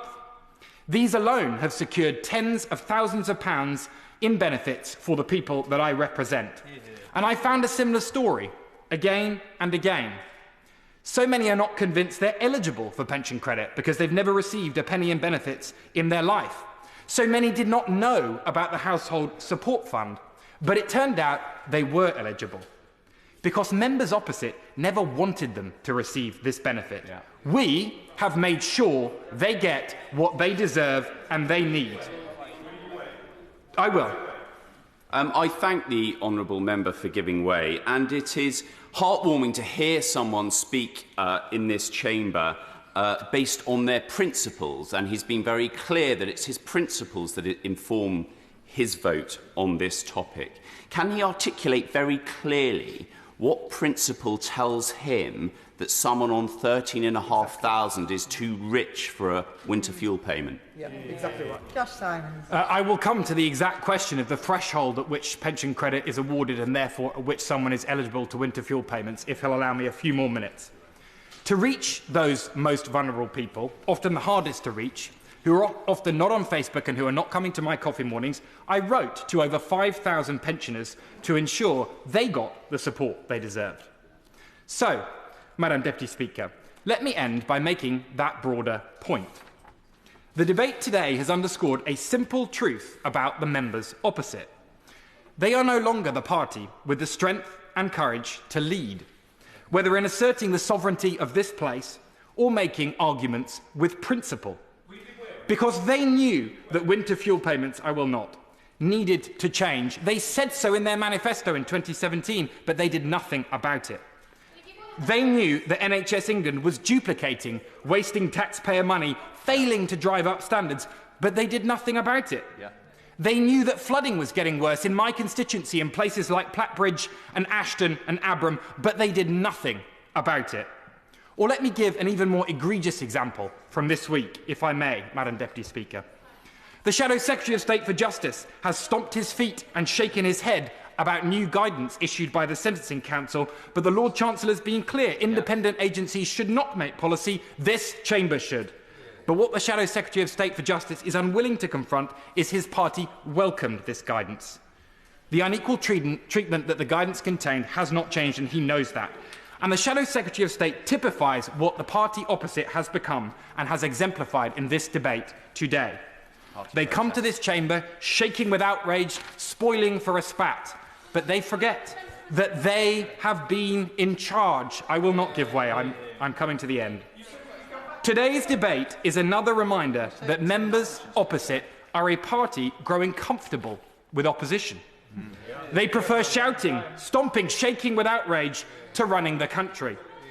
And that is the difference between us and them. We believe in calmly but doggedly driving the change this country voted for. We believe in standing alongside working people, delivering change which benefits them. The members opposite can put on their Britney mics and prophesise about abstractions. They can stomp their feet, they can wave bits and paper and get buzz cuts in a bid to convince working people that they have changed. But they haven't. We are the party of working people, of change, and change is what we will continue to deliver. I call Alberto Costa. Thank you, Madam Deputy Speaker. Madam Deputy Speaker, I've been reflecting that I've been in this chamber for 10 years. And for most of that time, I, like many of my colleagues now sitting on the opposition benches, were of course seated in the governing benches. And for most of the time that I've been in this House, to quote the honourable member who's just spoken, member for Makerfield even, claiming that this side of the House now resorts to stomping, outrage, whereas the government are calmly, doggedly.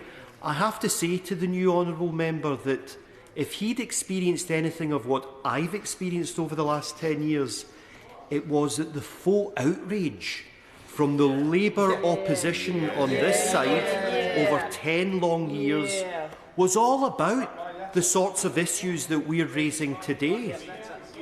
And I would add this, that my friend, the honourable member for Beaconsfield, reminded the Labour benches that in the 14 years that the Conservative Party were in government, they did not remove the winter fuel payment. And further, in a moment, my honourable friend, the member for Salisbury, also added benefit of his experience when he explained, when he was a minister, how he had looked at this matter but concluded that it would be wrong morally and wrong fiscally to remove the winter fuel payment. So I say very gently to the honourable member who's just spoken, we've had to put up on this side of the House for too many years from colleagues that are now in government all the false outrage and the anger that they showed us over the years. But what I can say today is that the anger that's coming to the Labour government is not from honourable members. It's from the pensioners in the honourable member's constituency and in every constituency now of Labour MPs. I'll happily give way. I appreciate the honourable member giving way. He's reflecting on his own party's record in office and how pensioners might feel about it. How do you think pensioners feel about the record of 300,000 more pensioners being in poverty thanks to your administration over the last 14 years? I'm afraid that the honourable member misses the point. The whole point of this debate is to acknowledge that there are poorer people in our society, that there are vulnerable people in our society, and that we kept the winter fuel payment precisely to ensure that the most vulnerable pensioners in our society were assisted. The very fact that we've heard from Labour Party members, those very members during the election that said that they cared for the most vulnerable and the poorest in society. Hearing now today from them reminds me of a comment that they once made about this party over here. If there's any nasty party, Madam Deputy Speaker, it's proof positive by the removal of the winter fuel payment and the total absence of Labour MPs in this chamber, that there's only one nasty party today, and it's the Labour Party. Madam Deputy Speaker, my South Leicestershire constituents, some of them did vote for Labour at the last general election, but they didn't think that the Labour Party that promised to help working people, that promised to be the party for the weakest in society. At no point did any of my constituents who put a cross next to the Labour Party candidate in South Leicestershire think that a Labour government would remove the winter fuel payment. And yet the Labour government did that within weeks of taking office, whilst at the same time they very cruelly increased salaries for those that did not require increases. At the time, the train drivers who were demanding exorbitant salary increases, which this side of the House, when in government, resisted, the new Labour government capitulated, taking money from those that didn't need it, from those rather that did need it, the most vulnerable in society, and giving it to those who did not need it. That was a betrayal of the British electorate when that party said it had the most vulnerable people in mind. I will indeed.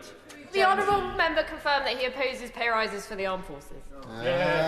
The honourable lady has raised this point already and erroneously said that the honourable lady for Faversham and Miss Kent had misspoken. The only person that's misspoken this afternoon and continues to do so is the honourable lady, because what this side of the House has made very clear, both last year at the time of when the Labour government chose to give train drivers an exorbitant pay increase, we highlighted that that was a poor decision. It was a poor decision because it precisely impacted negatively on the most vulnerable in society, the people that we're speaking about today, the very pensioners. Yes, indeed. I think he's making such an impassioned speech. Excellent, excellent points. Isn't it the case, though? It's not just about the pay rises for the train drivers. They were not asked for any savings in return. In fact, the only people who were asked to make sacrifice were the poor pensioners in this country. Indeed, Alberto, my Costa. honourable friend continues to make very sensible points this afternoon, and I'm sure pensioners watching this debate will once and for all see that in 14 years of Conservative government, we had at the forefront of our mind protecting the most vulnerable and weakest in society. Yes. I appreciate him giving way. I wish I could just push him just one more time, because I don't feel that he answered my honourable friend's question. You made play of the fact that we gave... I do apologise, Madam Deputy Speaker. He made play of the fact that public sector workers were given a pay rise. I want absolute clarity here. Are you saying you do not support... He doesn't support pay rises for soldiers, nurses and teachers? A simple yes or no will do. I'll give him a very clear and unambiguous response. I support pensioners and the weakest in society, and it's disgraceful that it's the Labour government that's taken away money that's needed by the most vulnerable in society. Madam Deputy Speaker, I will end with where my colleague, the Shadow Minister, ended as well. She asked the question, what was all this for? Why deny the weakest and most vulnerable elderly people in our society money that they desperately needed to help them keep their houses warm? And I add, as she did, that to govern is to choose. That idiom that we've heard time and time again. Well, the Labour Party in government is showing its true colours to the British electorate. It has never been a party for the working people. It has never been a party for the most vulnerable or the weakest. And today, it clearly demonstrates it is most certainly not a party for our pensioners. Mark Ferguson. Thank you, Madam Deputy Speaker. It's a pleasure to follow the member for South Leicestershire, a member with whom I have a lot of fondness for, but I'm afraid we're going to part ways quite considerably this afternoon. The point has been made by members opposite about the difficulties of government, so I'm going to repeat a point I made in previous opposition debates. Members opposite, for the time being, have considerably more experience of government than this side of the House. Regrettably, many of the actions my own party took during our time in opposition, I believe, prolonged that. But as a result, I and many members on this side of the benches have gained a huge amount of experience of what real opposition looks like and what flawed opposition looks like. And I gently remind, not for the first time in this place, members opposite, that if this is what they consider opposition to look like, they're going to spend a lot more time on those benches than they wish to. And I wish to repeat, it is often said that any day in government is better than any day in opposition. I am sure members opposite are very much enjoying the opportunity to repeat arguments that we have heard numerous times already. But every single day in government is a time when you must decide and make decisions. And this side of the House, this government, have been very clear about the decision that we've taken. We haven't shirked from it. We haven't hidden it. We were very clear. It was announced in this place, decision on winter fuel allowance. And it wasn't an easy decision. Far from... I'm very, very close to making a point. But do you know what? Sorry. Why not? But I will say, as someone who has many teachers in their family, teachers have already been mentioned in this debate, there are more people on the opposite benches wishing to speak on these benches. It's not my time you're wasting. I thank the member for giving way, and I actually don't think it's anyone's time we're wasting, seeing it's such an important topic that we're discussing. But he was talking about a decision. I was just wondering if they had the time over again, would they make the same decision? Ferguson. I would, and here's why. Because when there are difficult decisions to be taken, we cannot shirk from them, because when we shirk from them, here's what happens. You end up with a grotesque chaos of entering a general election, having accrued £22 billion of expenditure that there has not been sufficient allocation for, and that is why someone else has to turn around and pick up the pieces. But on the... I would very happily... I thank the honourable member for giving way. He looks almost proud of the decision to withdraw winter fuel payments. Now, he talks about taking tough decisions. Can I offer him a really easy alternative? Scrap GB Energy that doesn't produce any energy. Do not give Mauritius money and sovereign British territory, and restore the winter fuel payment. I thank him for his CCHQ talking points. They have been very much received on this side of the House. But I don't relish having to take money away from anyone. It is one of the most difficult decisions that any of us would take. And I would hope that all of us on all sides of this House, every single person here believes they are doing what is best for their constituents.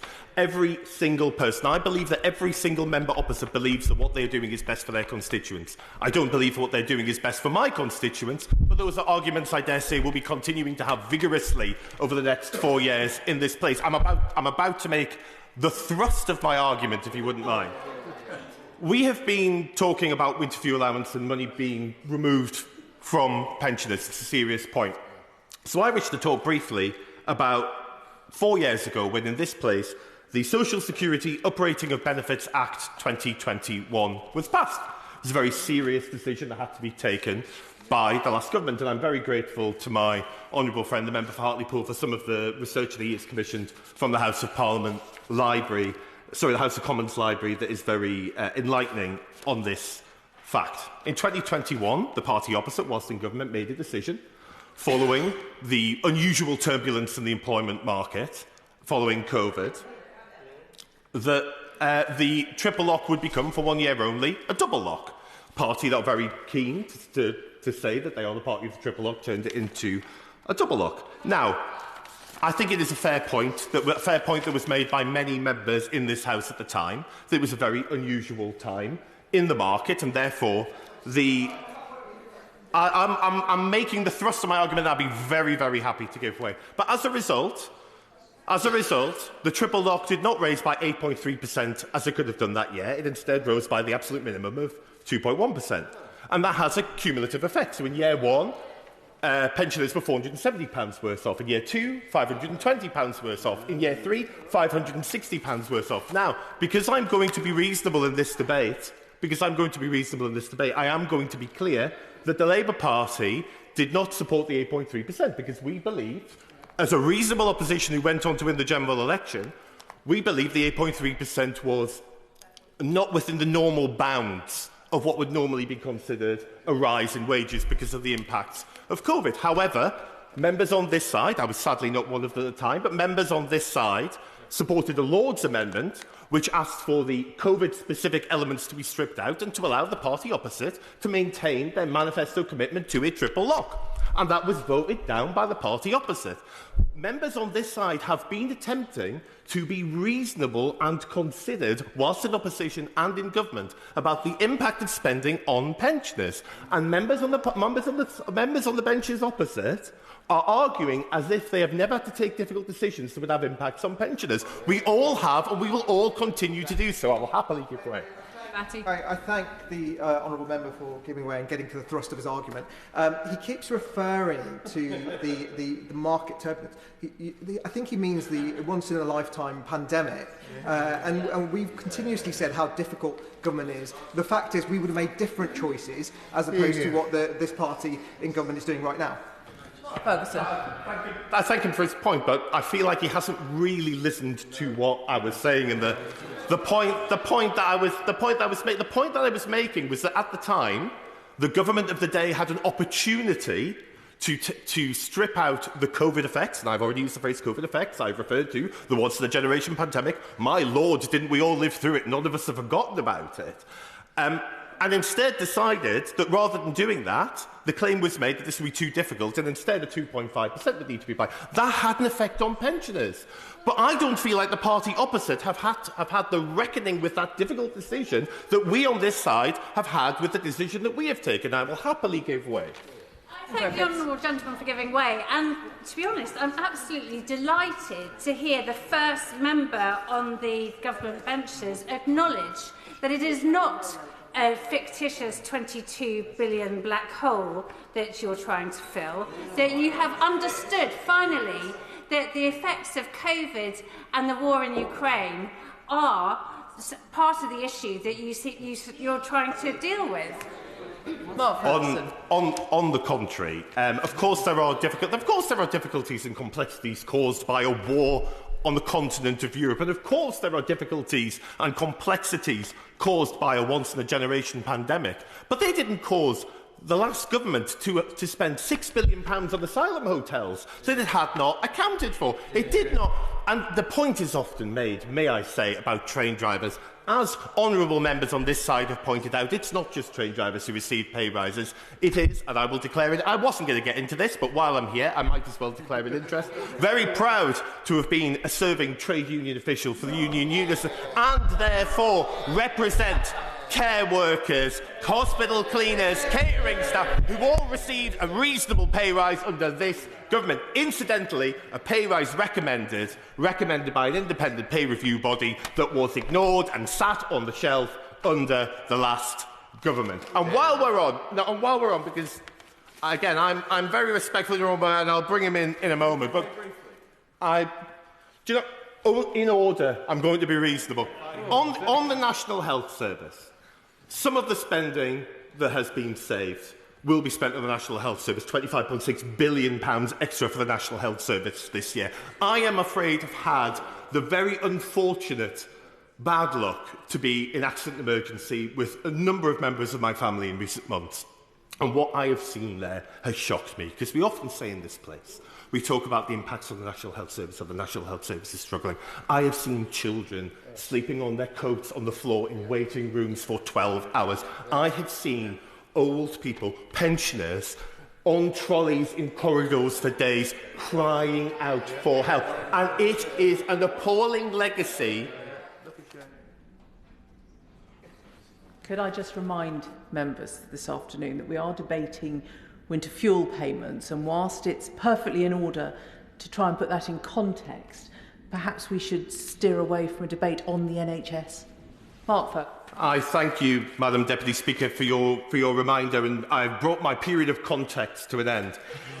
So let me bring this to a close when we talk about winter fuel allowance. Clearly, members opposite are very proud that they have not had to. And actually, there's a very good point being made by my honourable friend. I am due one and then two interventions. I thank the Alberto honourable Costa. member for allowing me an intervention. We've all got sympathy with people who are finding the cost of living a challenge. There's no doubt about that. But the question that we're addressing today, and Madam Deputy Speaker has correctly reminded us, are the most vulnerable people in society who are no longer able to earn money, pensioners. So the issue about us on this side questioning why the government made a choice to increase the salaries of those still working is a very valid one. The point is that pensioners are unable to earn and are poor at the £13,500 level. I thank the honourable gentleman for his intervention. However, I would say those in receipt of pension credit are still receiving winter fuel allowance, and all will benefit from the commitment, the total commitment that this party has to the triple lock. I'm going to give way to my honourable friend. I thank my honourable friend for giving way, and he makes the point about the triple lock there. The one figure I didn't hear so far in his speech, he's mentioned the very tough decision that the members opposite took in government. What has been the cumulative effect of that for pensioners, all pensioners in this country to date? To thank my honourable friend who has, as I've mentioned previously, commissioned this research from the Commons Library.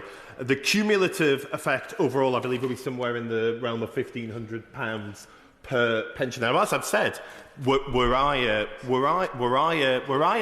member in 2021, I believe I would have agreed that 8.3 was an unlikely wage increase in 2021 to have applied. However, the party opposite were happy to raise it by 10.1 and then 8.5 in subsequent years. So there is clearly a bit of a dissonance here. No, I'm afraid I'm going to, as I've said, it's very much members opposite's time that's being taken up, not mine. So I'm going to try and draw this entertaining afternoon to a close. The point has been made, and I am pleased that members opposite are proud of their position on the winter fuel allowance. Very happy for them. But under their government, the winter fuel allowance was never increased. It never increased. It went down. By my own assessment, it was by around a third in real terms. The Minister said earlier around 50%. I must say the Minister is far better at numbers than I. I think that's a matter of public record. So I'll defer to his numbers. But if you care about the most vulnerable, then you have to care about our National Health Service. If you care about the most vulnerable, then you have to support the action that's been taken on the triple lock. And if you care about the most vulnerable, then you must consider why, in 14 years in government, the winter fuel allowance was increased 0 times. I still have in the region of 15 members looking to get in this afternoon, and wind-ups will start at 25 to 7. So perhaps some thought could be given to that in contributions if everybody wishes to get in. Anna Sabine. Madam Deputy Speaker, after such a huge election victory for a supposedly progressive party, it was very disappointing to me and many of my constituents in Frome and Somerset that despite the financial situation they inherited, one of the first acts of this government was to strip vital support from many of the poorest pensioners in our society. I'm sure many of us across the House have had hundreds of emails from worried pensioners concerned about how they would afford their energy bills this winter. Stripping this allowance from pensioners was the wrong thing to do. The government has said that the removal of winter fuel payments would allow money to be raised and then spent in other areas. But as with other attempts to raise money, like increasing employers' NI, any saving will be offset, as the member for South West Wiltshire pointed out, by cold, hungry and unwell pensioners adding to the strain on GPs and social services. It's morally and economically a poor decision. One of my constituents, Patricia, wrote to me about how furious she was that the winter fuel allowance had been taken away. She's now no longer eligible for winter fuel payments, but neither is she eligible for benefits or pension credit. She worked within the NHS for over 40 years, but her NHS pension is not large, and she's also been a widow for over 10 years, so is managing on a small single income. Because her husband died when she was 54, she was not entitled to a widow's pension either. She wrote to me saying, it's always the middle people who are squeezed, whose pips are made to squeak, the easy targets. I could name numerous other examples of pensioners in a similar position to Patricia, who don't know what to do. In January, I held a cost of living advice surgery in Midsummer Norton, where I brought together organisations and charities like Wessex Water and Mind to provide a one-stop shop for constituents to come to me with their concerns about bills and benefits. The majority of those who attended the surgery were pensioners, anxious about the cost of their utility bills or confused about their eligibility for various payments. More than 2 million pensioners currently live in poverty, and this is unacceptable. The pressure that they are feeling will only be heightened by yesterday's announcements on welfare reform, and I've already received a deluge of emails from constituents worried about the likely impacts. Winter fuel payments, changes to PIP, increases to national insurance for charities and social care providers. They all pile the pressure onto the least well-off in our country, while the government kicks the tricky decisions, like fixing social care, into the long grass. The cost of living crisis is going nowhere, and removing winter fuel payments is just another example of a decision that penalises some of the most vulnerable. Matthew Patrick. Thank you, Madam Deputy Speaker. I want to start by paying tribute to the pensioners in my constituency of Wirral West. They've worked hard all their lives. They've made immeasurable contributions to our community, volunteering for others, supporting family members and friends through hardship and sickness. My generation owes them a great debt, and they deserve better than what had become the norm under the Tories. Tory mismanagement saw spiralling inflation and a £22 billion black hole in the nation's finances. Tory mismanagement saw an NHS on its knees, with the longest waiting times on record and a social care system not fit for purpose. I mean, not in the thrust of my argument yet, but I will, I think. Alison Griffiths. I thank the honourable gentleman. I just wanted to refer him to the comments made by his honourable friend from Whickham, who acknowledged that it was indeed the COVID pandemic and the war in Ukraine which caused such a problem with the UK finances. Yeah. Patrick. Thank you. The Honourable Lady will know that when it comes to the NHS, the longest waiting times, I'm sure, were impacted by the pandemic. But actually, prior to the pandemic, the longest waiting times on record was the day before of it, because of the Conservative mismanagement. So I don't think they have a record they should feel proud of on that matter, or, frankly, on the economy. I had many constituents, well, I'm just finishing on this intervention and I might come to another. I have many constituents in Wirral West who really suffered through Tory mismanagement on the economy and on public services. As I say, that mismanagement saw a status quo fail our pensioners and fail all of us. Getting the country back on track required us to support those who need it most. There is no one in my constituency who thinks the very richest in society, like Sir Richard Branson, needs government support to get by. And as the member, I will give way.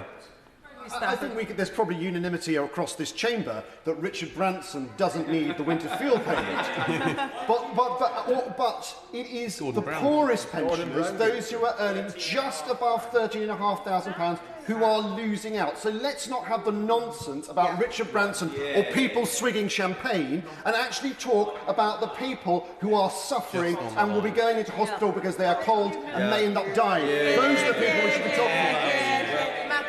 I will be coming to those points, but I would also gently make the point, as a colleague just said, they were paying Sir Richard Branson the winter fuel allowance every year, and they could have changed that, but they didn't. And as the member, will I make some progress first? And I will take interventions. I'm happy to do so. And they may have heard earlier in the debate, the member for Herne, Bay and Sandwich, who I don't believe is currently in his seat, said it was a nonsense for him to be receiving it.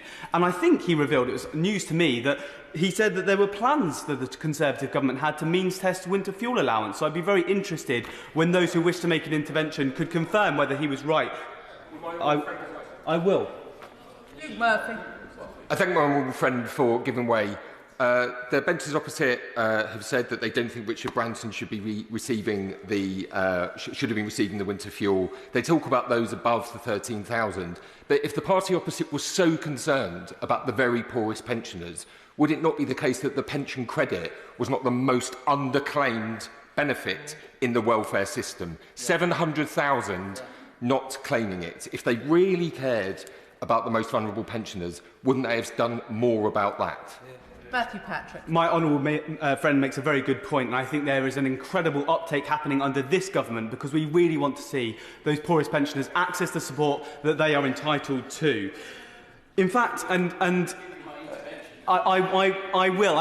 It's a very neat point. You will appreciate why I won't right now. The member before, when he intervened on me, said it's not all about people quaffing champagne, but I tell them this. One Conservative councillor lambasted me for this decision, for taking away his champagne money. And I don't think it can be right for public money to be used in this way while the pressures on vulnerable pensioners and working people are so great. And people have raised, I will take both interventions in a moment, people have raised those just above the threshold. And they will share my relief that this government has put hundreds of millions of pounds into the Household Support Fund, a fund that can help those worried about their bills if they are just below that threshold. I will take... can I give way here first, and I'll give way there? I thank the honourable member for finally giving way. I think he has won his campaign to remove the winter fuel payment from Sir Richard Branson. But if I'll take him back a little earlier in his speech, he paints a sorry state that he claims this country was in when he took over. Now, just suppose, let's run with his argument. He must believe that argument.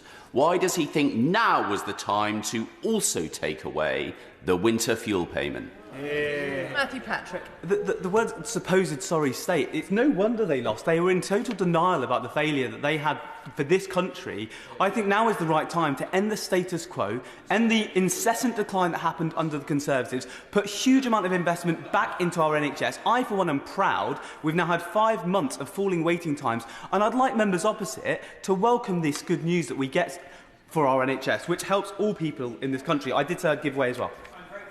Honourable gentleman, he's been very generous. And I've listened very carefully to the speeches this afternoon with respect to our tenure in office and regrets that we will obviously have time to reflect on. I accept that.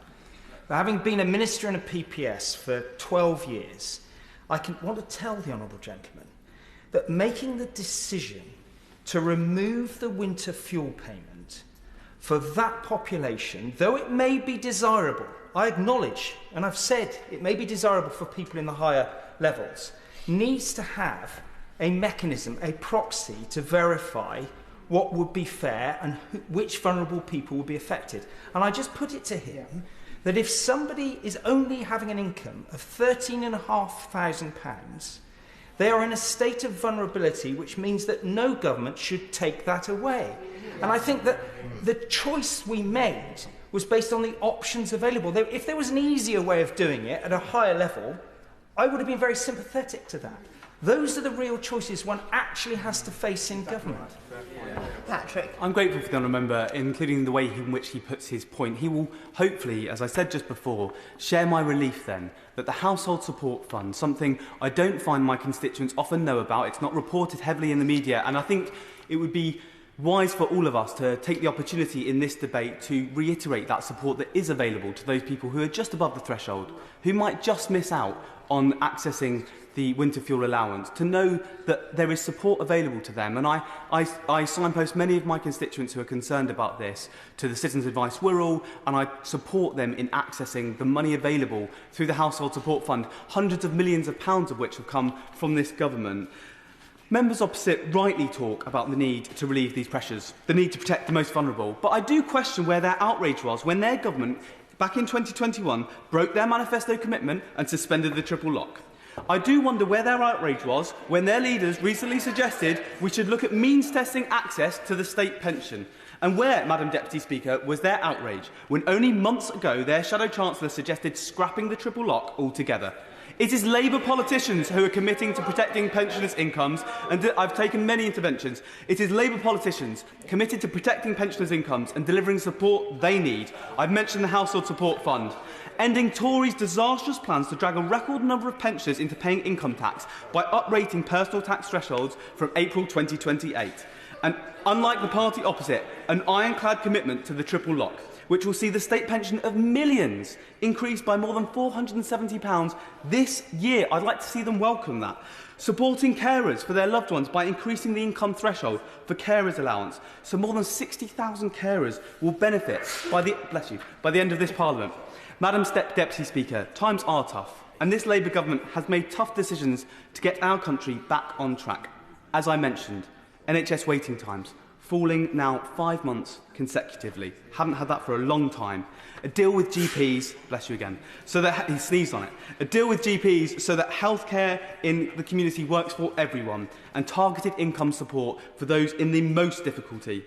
The biggest ever drive, as mentioned by my honourable friend earlier, to ensure those who can claim pension credit do so, with almost 50,000 more pensioners now getting the money they are entitled to. The Tory status quo meant only decline for this country. With the government's plan for change, we will get the country back on its feet. With an immediate 3-minute time limit, Bradley Thomas. Thank you, Madam Deputy Speaker. Well, constituents across Bromsgrove in the villages, particularly older constituents who have previously been beneficiaries of winter fuel payments, feel rightly shortchanged by this government. I know in my constituency from constituents who've contacted me, those who I've spoken to on the doors directly, who place their faith in this Labour government, they feel that their faith has not been their faith that they place in the government has not been rewarded, with the government supporting them at a time of vulnerability. There are a few points in the limited time that I've got, Madam Deputy Speaker, that I would like to point out, and that is the effect that this has on rural communities in particular. It's really important to remember that across the country at large, whilst 83% of homes are connected to the gas grid, there are many pensioners who live in rural areas that are not connected to mains energy, that have disproportionately higher energy costs. They often live in much more exposed older homes that are less well insulated, and this means that naturally their energy demands are much greater than those who might live in better insulated or more urban residences. I want to touch upon the political choices. I know it's been stressed many times already today, but governing is about choices. We hear a lot about 22 billion black holes, but what we don't hear too much about from the government and members opposite are some of the cumulative costs of other choices that they made, the 18 billion for Chagos, the public sector pay award without any increase in productivity. We could say, Madam Deputy Speaker, that pensioners are paying the price for the pressure that unions have placed on the Labour Party. Now, it's also crucial to remember that during the election campaign, the government pledged that they would bring down bills by £300 per year. Ever since the government has been pursuing its policy around GB Energy, which is a quango funded to the tune of £8 billion, that will not own any energy-generating assets, we've heard the government sort of abandon any claim over when this £300 deduction in bills will be delivered. But what we have seen is the price cap rise. And I find it quite spectacular how repeatedly ministers suddenly in 2025 talk about how market forces are affecting energy prices, when back in 2022 it was suddenly the decisions of Conservatives that caused energy and therefore inflation to spike. It's important in the final few seconds I've got for the government to reflect on the reality of what drives energy prices, restore the winter fuel payment to pensioners, not just in Bromsgrove and the villages, but across the country. Dame Karen Bradley. Thank you very much, Madam Deputy Speaker. It's an honour to take part in this debate, and it is an extremely pertinent time for this debate because we all hope we are through the worst of the winter. Although in my part of the world nobody puts the snow boots away until we've got through lambing season, because lambing storms usually bring snow.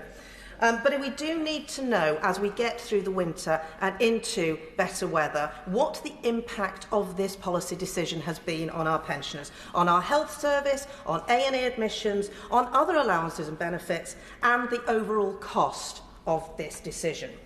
Now, the Honourable Gentleman from Makerfield, who's no longer in his place, suggested he had more pensioners in his constituency than anyone else. Well, having checked with the House of Commons Library as I've sat here, I can assure him that actually Staffordshire Moorlands has more, because we have 22,197 compared to his 20,909. And of those 22,197, over 20,000 of them have been affected by this decision. And Staffordshire Moorlands, as the name may suggest, it's not exactly warm. Last year, or not this year, but last winter, we saw a low of minus 14 degrees centigrade in Staffordshire Moorlands. This year, our low was only minus 5. It's been a relatively mild winter. So I think it's incredibly important that we find out exactly what impact this decision has had. And back in my pensioners' fair that I held in Cheadle back in November, pensioners were terrified at that fair. And I'm holding another fair next week, the 28th of March, in Leek. And I want to hear from my local pensioners then just what has been the impact on them. Just how has it made them feel? Just how much heating did they not switch on that they could have done? Now, I'm proud that I was part of a party in government that introduced the triple lock, and it's been referred to the suspension of the triple lock. That was exceptional circumstances. Yeah. This was a point where we'd had furlough, and earnings had gone down by 20%. That's how the statistics worked. When people came off furlough and the earnings went up by by a much higher number, that was the statistical anomaly, which meant that giving pensioners the increase in line with earnings would have been something that wouldn't have reflected reality. Earnings hadn't gone up by that amount. It was that furlough had ended. But the triple lock has... Of course I'll give way. Could I be just clear in my own mind that what the Honourable Lady is saying is that at a tough time, the government at the time took some tough decisions, and that resulted in the pension level being £560 lower now than if they had made that decision, a difference far greater than the winter fuel payment amount. So you made tough decisions at they made tough decisions at a tough time that cost pensioners money today. Dame Karen Bradley. Once in a 100-year a thing that happened, and it wasn't a real increase in earnings. It was merely that people had gone from 80% of their earnings back to 100% of their earnings. And when earnings had gone down, earnings had gone down by 20%, we didn't cut the state pension. We continued to increase it in line with the triple lock. But I want to make the point about universal benefits as opposed to mean-tested ones. Now, I hear the party opposite seem to think that a universal benefit is bad because somebody who doesn't really need it might receive it. Well, I take the other view. I think it's really important that you get to as many people as possible who need that. And if that means that a few people at the top end of the earnings level get a benefit that they're perhaps not entitled to, might not need, of course I'll give way to the Honourable Gentleman. David Pintu-Dushinsky. Thank you, Madam Deputy Speaker, and I thank the Honourable Member for giving way. Given your belief in this is so strong, given the Honourable Member's belief in this is so strong, can she enlighten me whether she voted to strip child benefit from certain families, as was the policy of the party opposite? That's a universal benefit. And he makes a very good point, and that was a very difficult decision because it was the way that we could ensure that those at the higher end of the earning spectrum were taxed on their child benefit. Exactly. Now, that is a different way of dealing with a benefit that some people may not be in need of but are in receipt of. It would have been perfectly possible for the government to tax winter fuel payments. That would have meant that those on £13,500 were still getting the money that they needed, and the Richard Bransons of the world would be paying tax on it. That wasn't a choice that was available to the government. The government chose not to do that. They chose to just take the benefit away. And I think that on child benefit, the fact that it goes to mothers and they get it automatically is an incredibly important point. And the fact that winter fuel allowance went to pensioners automatically was really, really valuable to them. So I would just ask the government and the Minister, who I know very well and is a very honourable and decent gentleman, if he could give some information about whether the government might consider putting in some form of transitional arrangements rather than the cliff edge, which hurts so many pensioners, and whether he might also give us that information about whether there's fraud and error in the system now. Will the DWP accounts be affected by the fact that this winter fuel allowance has been taken away in this way and more people may be guilty of fraud and error? And will he give us the information about the impact this has had on pensioners and their health? Because this is something that matters so vitally to all of us. Kirsty Blackman. Thank you very much, Madam Deputy Speaker. I'd like to start by recognising the impact that I've clearly made on the member for Cowdenbeath and Kirkcaldy. I'm not sure why or how I have made this impact, but it was very clear that she was drastically upset at me, despite me just sitting quietly throughout the course of the debate up until that point. Madam Deputy Speaker, I do want to talk about why the Labour Party took this decision, why they chose to target pensioners with the first decision that the Chancellor took. And it was because the Labour Party, in their manifesto, talked about the fiscal rules. The Labour Party decided that they were going to put in place these fiscal rules. They said they weren't going to raise taxes on working people. They also said a number of other things about the positions they were going to take.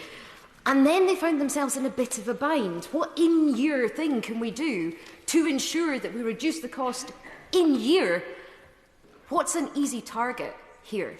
And the Treasury team obviously said to them, well, how about winter fuel payment? You can do that now. You can do that in year. You can make the change in this budget, but in this current financial year, which is what left the Scottish Parliament, the Scottish Government, in such a rubbish situation, is because the decisions were taken in year, which reduced our block grant, which happened after we had set our budget in Scotland, which meant that we couldn't magically come up with the £147 million that the UK government had taken from us with no warning, despite saying that they were going to reset the relationship with the Scottish Parliament. They took that money away in year. Madam Deputy Speaker, this is supposed to be a Labour government. And we're hearing from the backbenches of the Conservatives and my former colleague on the Procedure Committee talking about the universality of benefits, which I wholeheartedly agree with. That is what we should have. I believe that we should have universal social security systems. I believe that we should have universal basic income. I believe everybody who deserves that social security safety net should be provided with that social security safety net. And then we should tax the people who are non-DOMs. We should tax share buybacks. We should rejoin the single market. We should have a more progressive tax system, like the one in Scotland, in order to pay for those things. But universal benefits mean, yes, absolutely, that one or two people who are millionaires and buy champagne with their winter fuel payment will get it.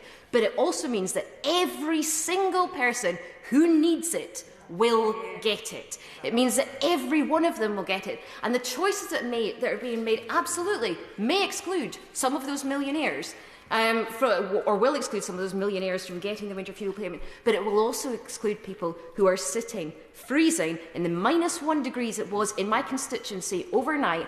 It will exclude them from getting it as well. And this was a shoddy decision by a Labour government. I don't understand what the point is in Labour just now. Wendy Morton. Thank you, Madam Deputy Speaker. To the front benches opposite, I may well be repeating myself, but I think I need to, because £300 may not seem like a lot of money. But believe you me, to the thousands of pensioners in my constituency and up and down this country who've missed out on their winter fuel payment, it is. As we've heard this afternoon, as those benches, Madam Deputy Speaker, know, it is the difference between heating and eating. What does the Minister say to the person who's terminally ill or has, I'll just make a bit of progress, or who was terminally ill or who has a life-threatening illness, who's just over the pension credit limit and who, thanks to the Labour government's callous policy, misses out?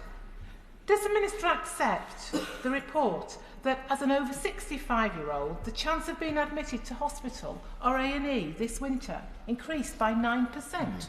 Compared to 2023-24, that's an increase of 76,190 patients. Have you explained to these pensioners that a report commissioned by Labour in 2017 claimed 3,850 pensioners' lives would be at risk if the winter fuel payment was scrapped? And that scrapping the winter fuel payment would actually cost the NHS an extra £169 million a year. It's no wonder they didn't want to publish an impact assessment. Of course.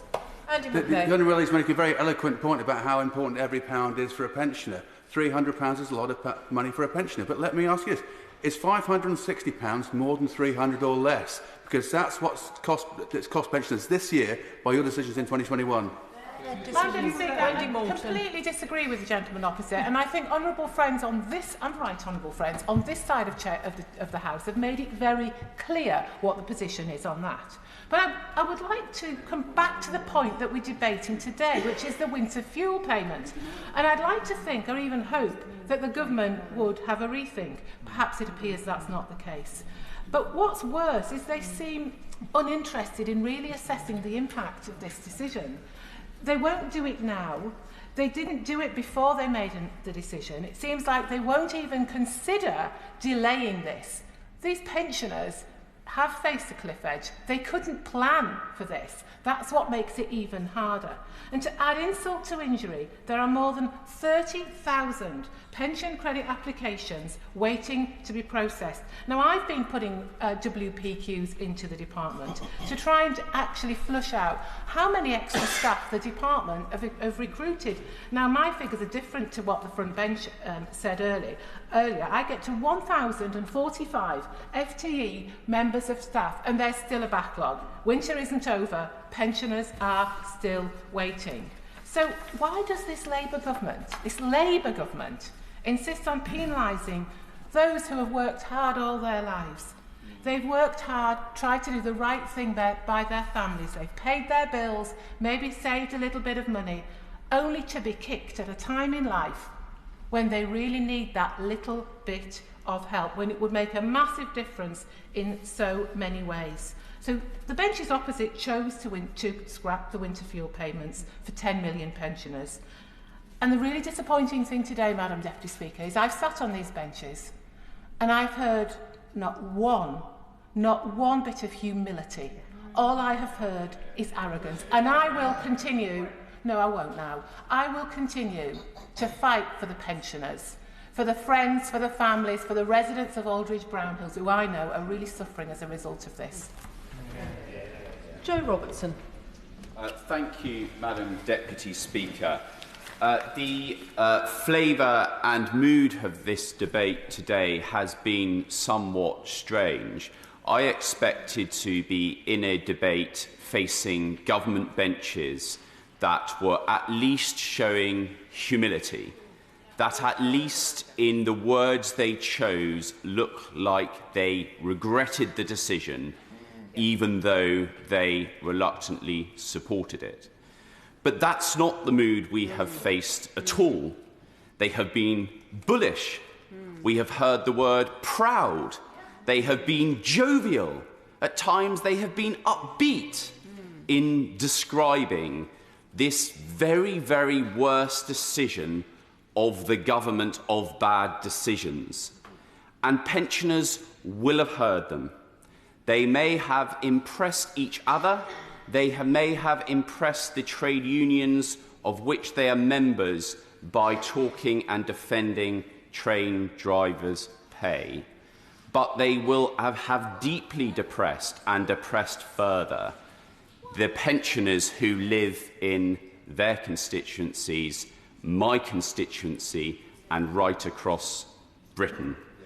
My right honourable friend, the Shadow Secretary of State, took us through the issues caused by withdrawing of the winter fuel payment. And she made the very central argument that has been repeated from these benches, is that it's withdrawing the winter fuel payment not from the wealthy, but from those on as little as 13,500. I will give way. Thank the honourable gentleman for giving way. My constituent Jean told me that she's now washing in cold water as a result of this. She's one of those people right on the cusp. She may also be concerned about the comments by the Leader of the Opposition about the potential means testing of the triple lock after the next election if the Conservatives are in government. So I wonder whether he might give some reassurance to Jean that there won't be an even longer winter if the government is to change next time. I'm grateful for the honourable member for giving me the opportunity to talk about means testing, although I didn't expect to have that government argument made by a Liberal Democrat member, but so be it. I think there is some sympathy on all sides of this chamber that there is an argument for means testing within the winter fuel payment. But I can absolutely assure him nobody on these benches think that the means testing cut-off, if they believe in one, should be £13,500. What that means is 10 million pensioners have lost out from the winter fuel payment. And unless the government can make a fiscal argument for removing winter fuel payments from the very wealthy that actually delivers any more funds from the Treasury, this decision shouldn't have been taken at all and should certainly not have been taken when it harmed those on a fixed income of very, very little. I will give way. I thank the honourable member for giving way. I do want to return to the point I made earlier. If the benches opposite were so concerned about vulnerable pensioners, and the motion in the paper talks about ensuring that those eligible for pension credit receive it, why is it that there was absolutely no movement under the honourable member's government in terms of the take-up of literally the most vulnerable pensioners? 700,000 pensioners eligible for pension credit. I don't remember a big campaign under the previous government that made a difference. 700,000. Intervention's far too long. Joe Robertson. I thank the honourable member for drawing attention to his own government's promise to increase the uptake of pension credit. After the winter that's just passed, there are still 750,000 pensioners who have not taken it up. So I don't think he should speak with any pride or seek to deflect to previous governments when his own government has withdrawn the winter fuel payment and there are still 750,000 pensioners who are not receiving pension credit who are eligible. I'm sorry, in the time I've got left, I can't take another intervention from him. But what we have seen over the winter, without the winter fuel payment, is an increase of those aged over 65 attending A&E by 5%. Yep. Of those that have attended A&E, we've seen an increase of 9% being admitted into hospital. What this motion seeks now is a proper impact assessment and analysis from the government of the effects of winter fuel payments being withdrawn. Because this wasn't a one-off winter, and by the way, it was a warmer winter than average. This is going to happen next winter, and the following winter, and the following winter, unless the government bring back the fuel payment. Was there an intervention from there? Thank you. Very grateful for the honourable member for taking that intervention. He stated just before that he believes in means testing winter fuel allowance. Might he tell the House at what level he believes that should be set for eligibility? There are members across this House who would support perhaps the principle of means testing, and I have invited the government to come forward with the data that shows us where that bar would be that would actually bring money into the Treasury. But I would reject any means testing that takes money away from those paid £13,500. Stafford. Thank you very much, Madam Deputy Speaker. I don't know whether it's incompetence, pig-headedness or callousness, or indeed all of the above, that has meant that this Labour government has taken the winter fuel payment away from some of the poorest in society. So often today from the government benches we've heard about tough choices, but tough choices do not automatically mean the right choice. In fact, in this case, is entirely the wrong choice. I expected, Madam Deputy Speaker, to see the panoply of the usual greasers and crawlers from the Labour benches here today, but they are not. In fact, what we have seen today, and as my honourable friend from the Isle of Wight has mentioned, we have seen Labour members who seem to have adorned the hair shirt and have decided that this should be their core celeb to demonstrate either to themselves or to their party that somehow, by being tough, it means that they are being a strong government, which is absolute nonsense, because all it will lead to is excess deaths in this area. And we had warm words from the Member of Parliament from Wirral West, but warm words will not heat the pensioners who this winter are freezing in their homes, Madam Deputy Speaker. In my constituency of Farnham and Borden, over 18,200 pensioners will have lost the winter fuel payment. Many of these are just above the income threshold for the pension benefit credit. These are people who are contributing to our society, but only earning £13,500 a year. These aren't the champagne quaffers that the Member of Parliament from Makerfield talked about. These are the people who fought for this country, who've served this country, who have put money into the system and rightly expected a tiny bit back to heat their homes. At a pension credit surgery that I held in October, pensioners shared their fears and frustrations, and there was one word that kept coming up: betrayal. Betrayal by this Labour government of their vote. They're not asking for luxuries. They're not asking for anything like a handout. All they want to do is heat their home in winter. They want to live with dignity, and they want to do so without having to choose whether to heat their home or put food on the table. Now, the idea that this government would do this without an impact assessment and subsequently without doing any monitoring of what the impact has been is shocking. So I asked the Minister in his wind-up, will he commit to doing a full impact assessment to see the rate of NHS admissions, to see the mortality rates that he talked about, so that we understand whether this policy has killed people? Madam Deputy Speaker, this is not about money, it's about values, it's about decency. Those who built this country should not have to shiver in their homes because of this cruel policy. Thank you, Madam Deputy Speaker. Once again, in this House, we find ourselves discussing Labour's failure to protect our pensioners. Time and again, we have exposed their false narratives and asked how they intend to use technology to reduce costs and improve services and drive productivity.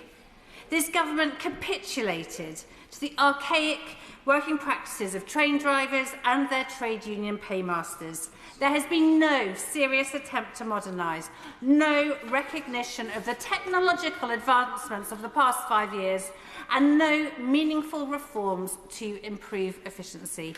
Worse, their employment rights bill drags Britain back to the 1970s French-style labour laws, rolling back the vital protections of the 2016 Trade Union Act.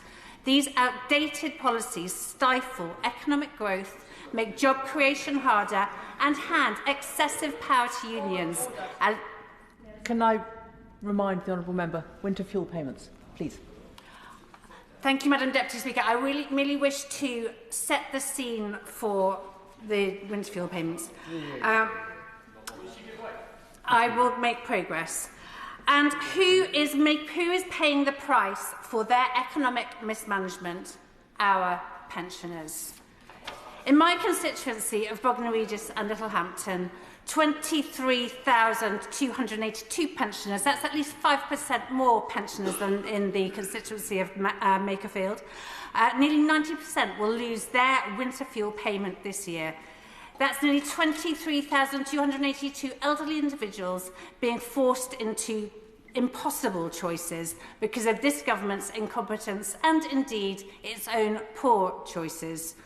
One constituent wrote to me, "This policy is especially unfair to older pensioners who receive significantly lower pensions than those born later.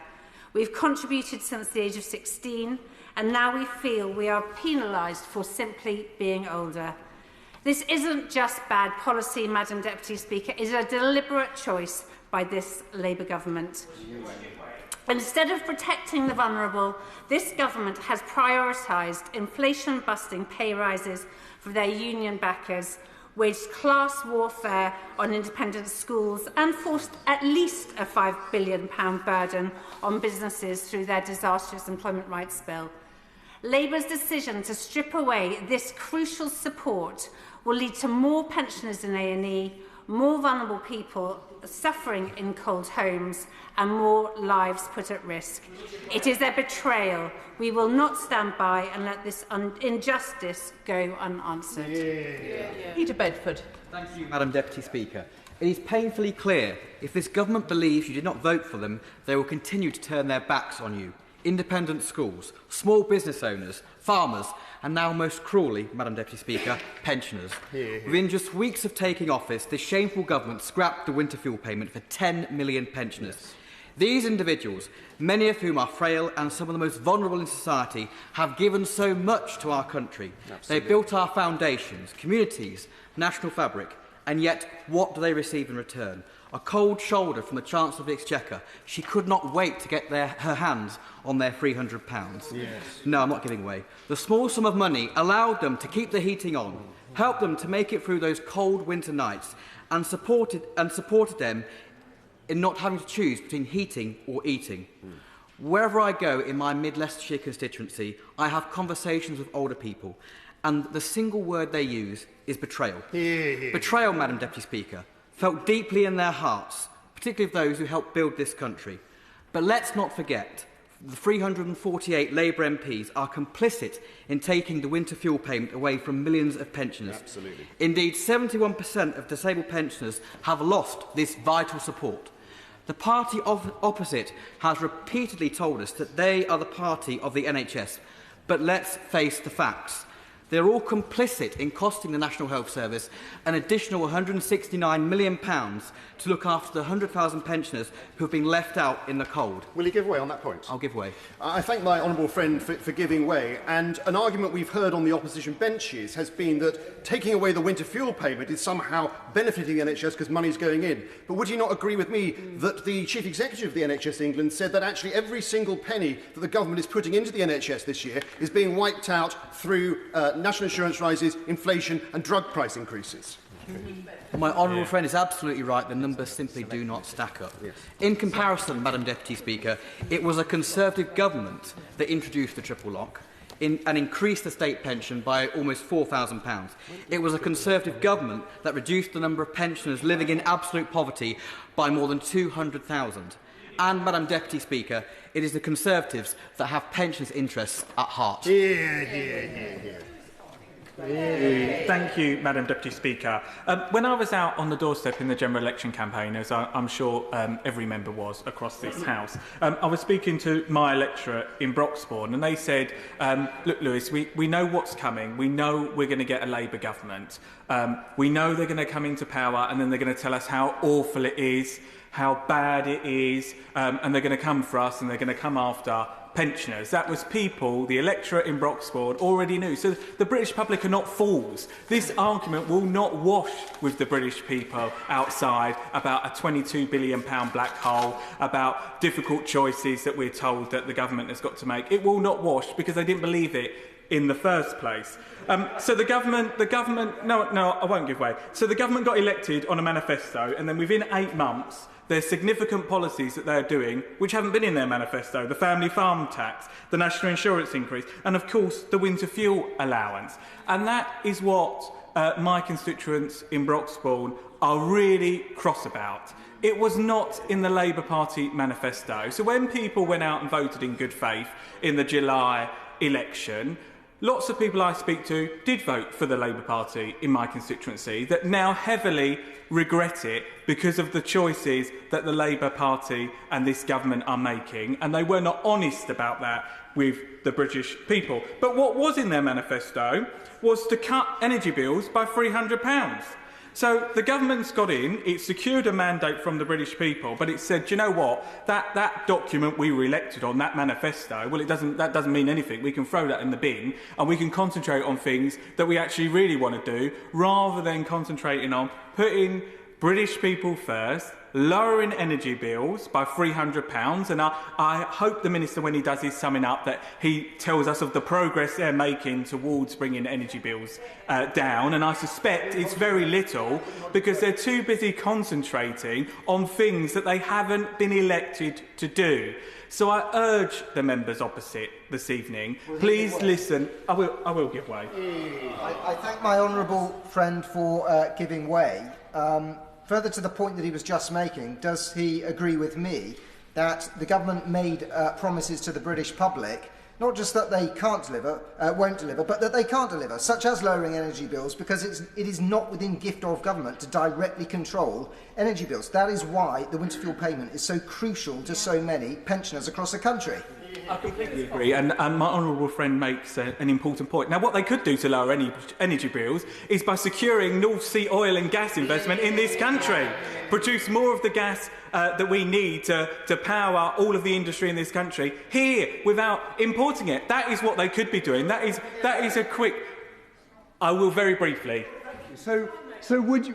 Thank you, Deputy Madam Speaker. Would the honourable member agree that if we were to rejoin a single market in electricity, we would lower our electricity bills by joining a single day ahead coupling system with Europe? The honourable member makes a point that he is passionate about. I do not agree with the point that he's just made. We need to produce more of our energy here at home rather than relying on imports, which is why the government should change its policy and issue new oil and gas licences. And look, I urge the honourable members opposite, and lots of them are honourable, please support pensioners today and vote to keep the winter fuel allowance. Brings us to wind-ups. Edward Arger. Thank you very much, Madam Deputy Speaker. And this afternoon we have heard some fantastic speeches setting out the heartbreaking real-life stories that members have related they've heard from their constituents about the situation older people have found themselves in this winter. Forced to choose between eating and heating as a result of the government's choice to remove the winter fuel allowance from around 10 million of them. Compounded by shocking delays in processing pension credit claims, and those who have just missed the threshold to receive support have meant many people who are desperately in need have missed out on hundreds of pounds that would have made a very real difference to them this winter. As has previously been said, and I quote, "Although the poorest do receive some help through cold weather payments, they go only to those on income support who generally have to wait until after the cold weather for help to be available. the payments are no help at all to most pensioners. And it goes on to say, including those on the margins of poverty.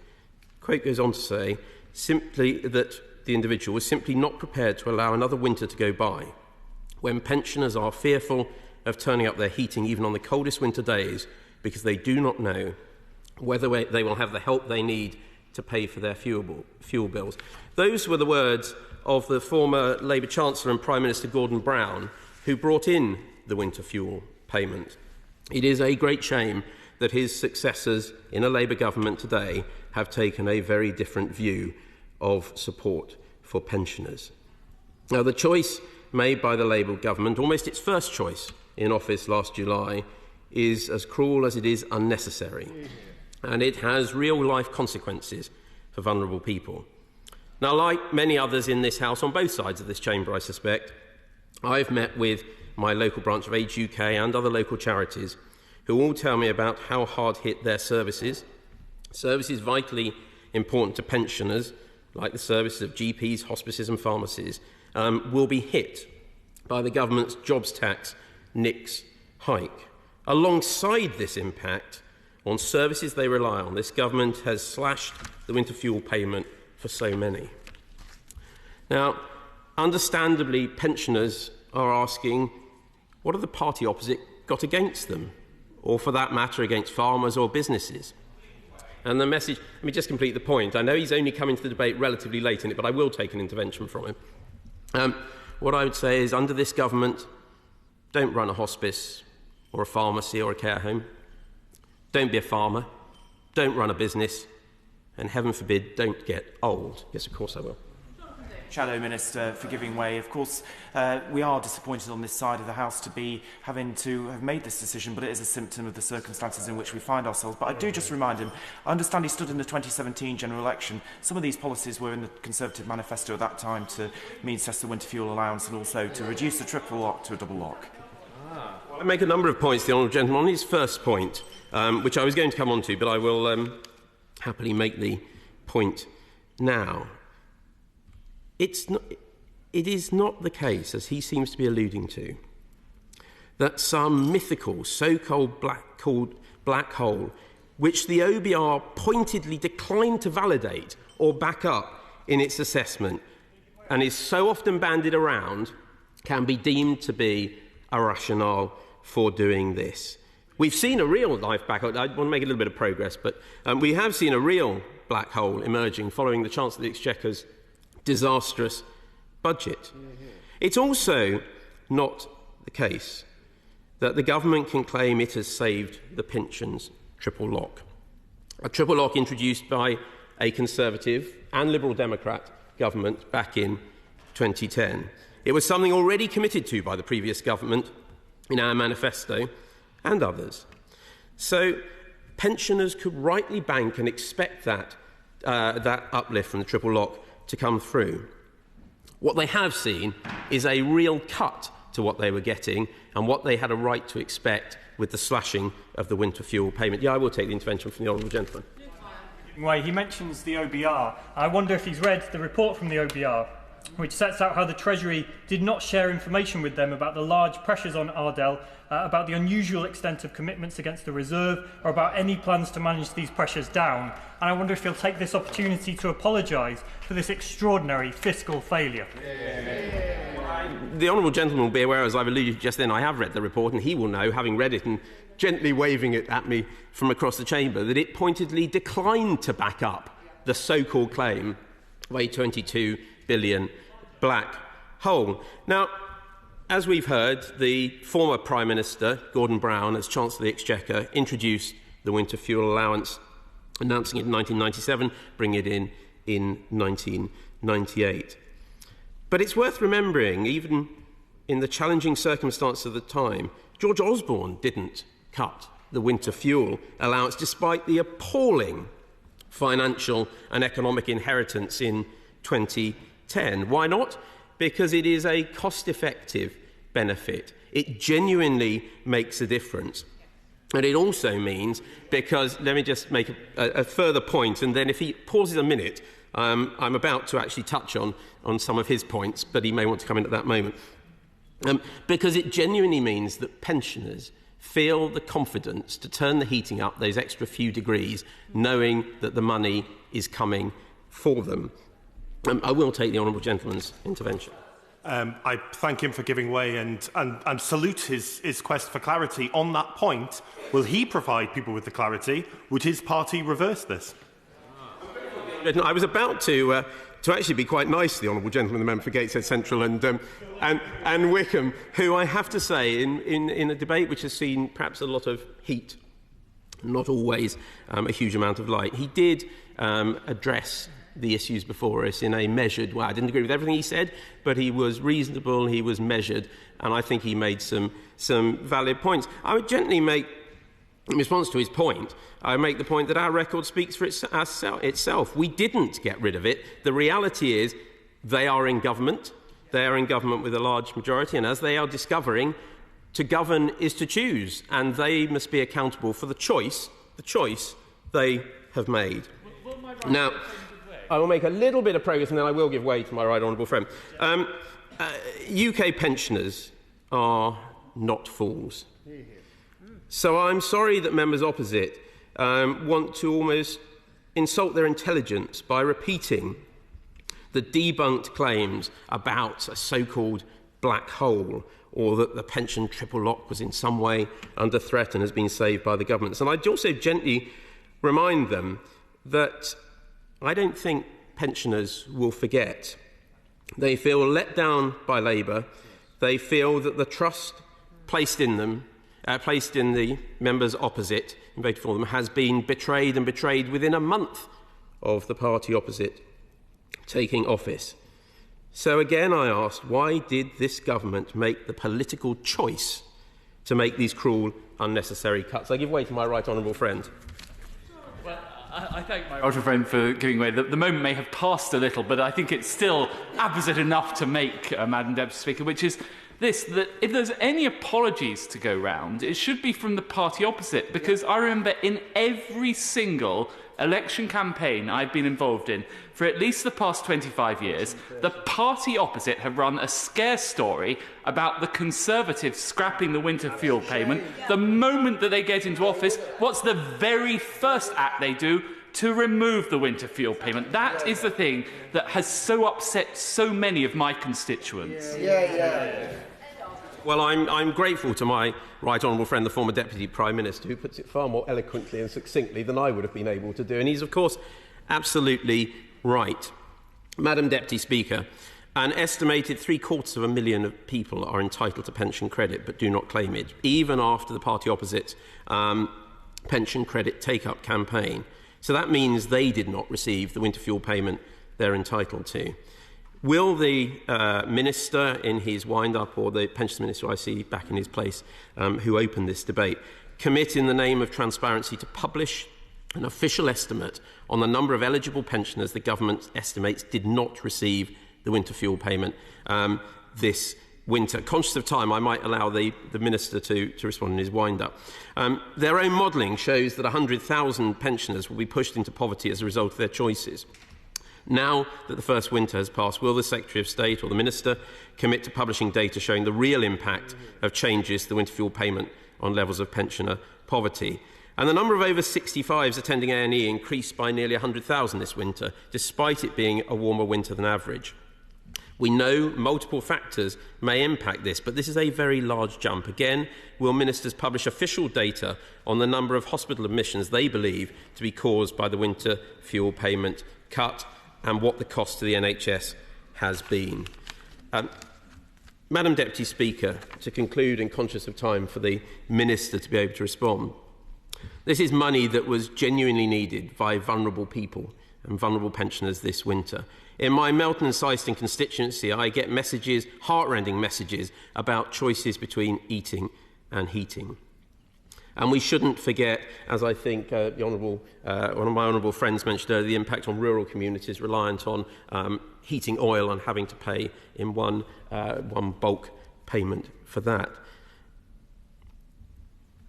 Honourable members opposite this evening have an opportunity to send a message to pensioners. Now, will that message once again be ignoring their concerns with the government showing it is deaf to them and doesn't care? Or will they take the opportunity this evening to do the right thing, to back our motion, to send the message to their older constituents that they do care, that they are standing up for them against this cruel and unnecessary cut? This choice, and it is a choice, will tell pensioners in their seats exactly where they stand. Conservatives and members on this side of the House are standing up for our pensioners on winter fuel. Conservatives are backing the generation that gave so much to our country. Will members on the opposite benches have the courage to do the same? Yeah. Minister Andrew Weston. Thank you, Madam Deputy Speaker, and I'm pleased to be able to respond to this important debate today. This is a topic which affects millions of pensioners up and down our country. It is one that we have debated many times in recent months, and it is right that we do so. And many honourable and right honourable members have made important contributions today that I would want to acknowledge. Honourable members for North East Derbyshire, Gateshead Central and Whickham, Wirral West and others talked about the inheritance that we as a government were facing when we came into office and the difficult decisions that have arisen as a result. They were right to do so. I also want to particularly commend my honourable friend from Makerfield, who talked about the work that he was doing in his community to drive take-up of pension credit, and I know that members across the House are doing the same, and I thank them for that. As my honourable friend, the Pensions Minister, set out earlier, the decisions that we have made have not been easy, but we have made sure that we have protected those pensioners who need support the most.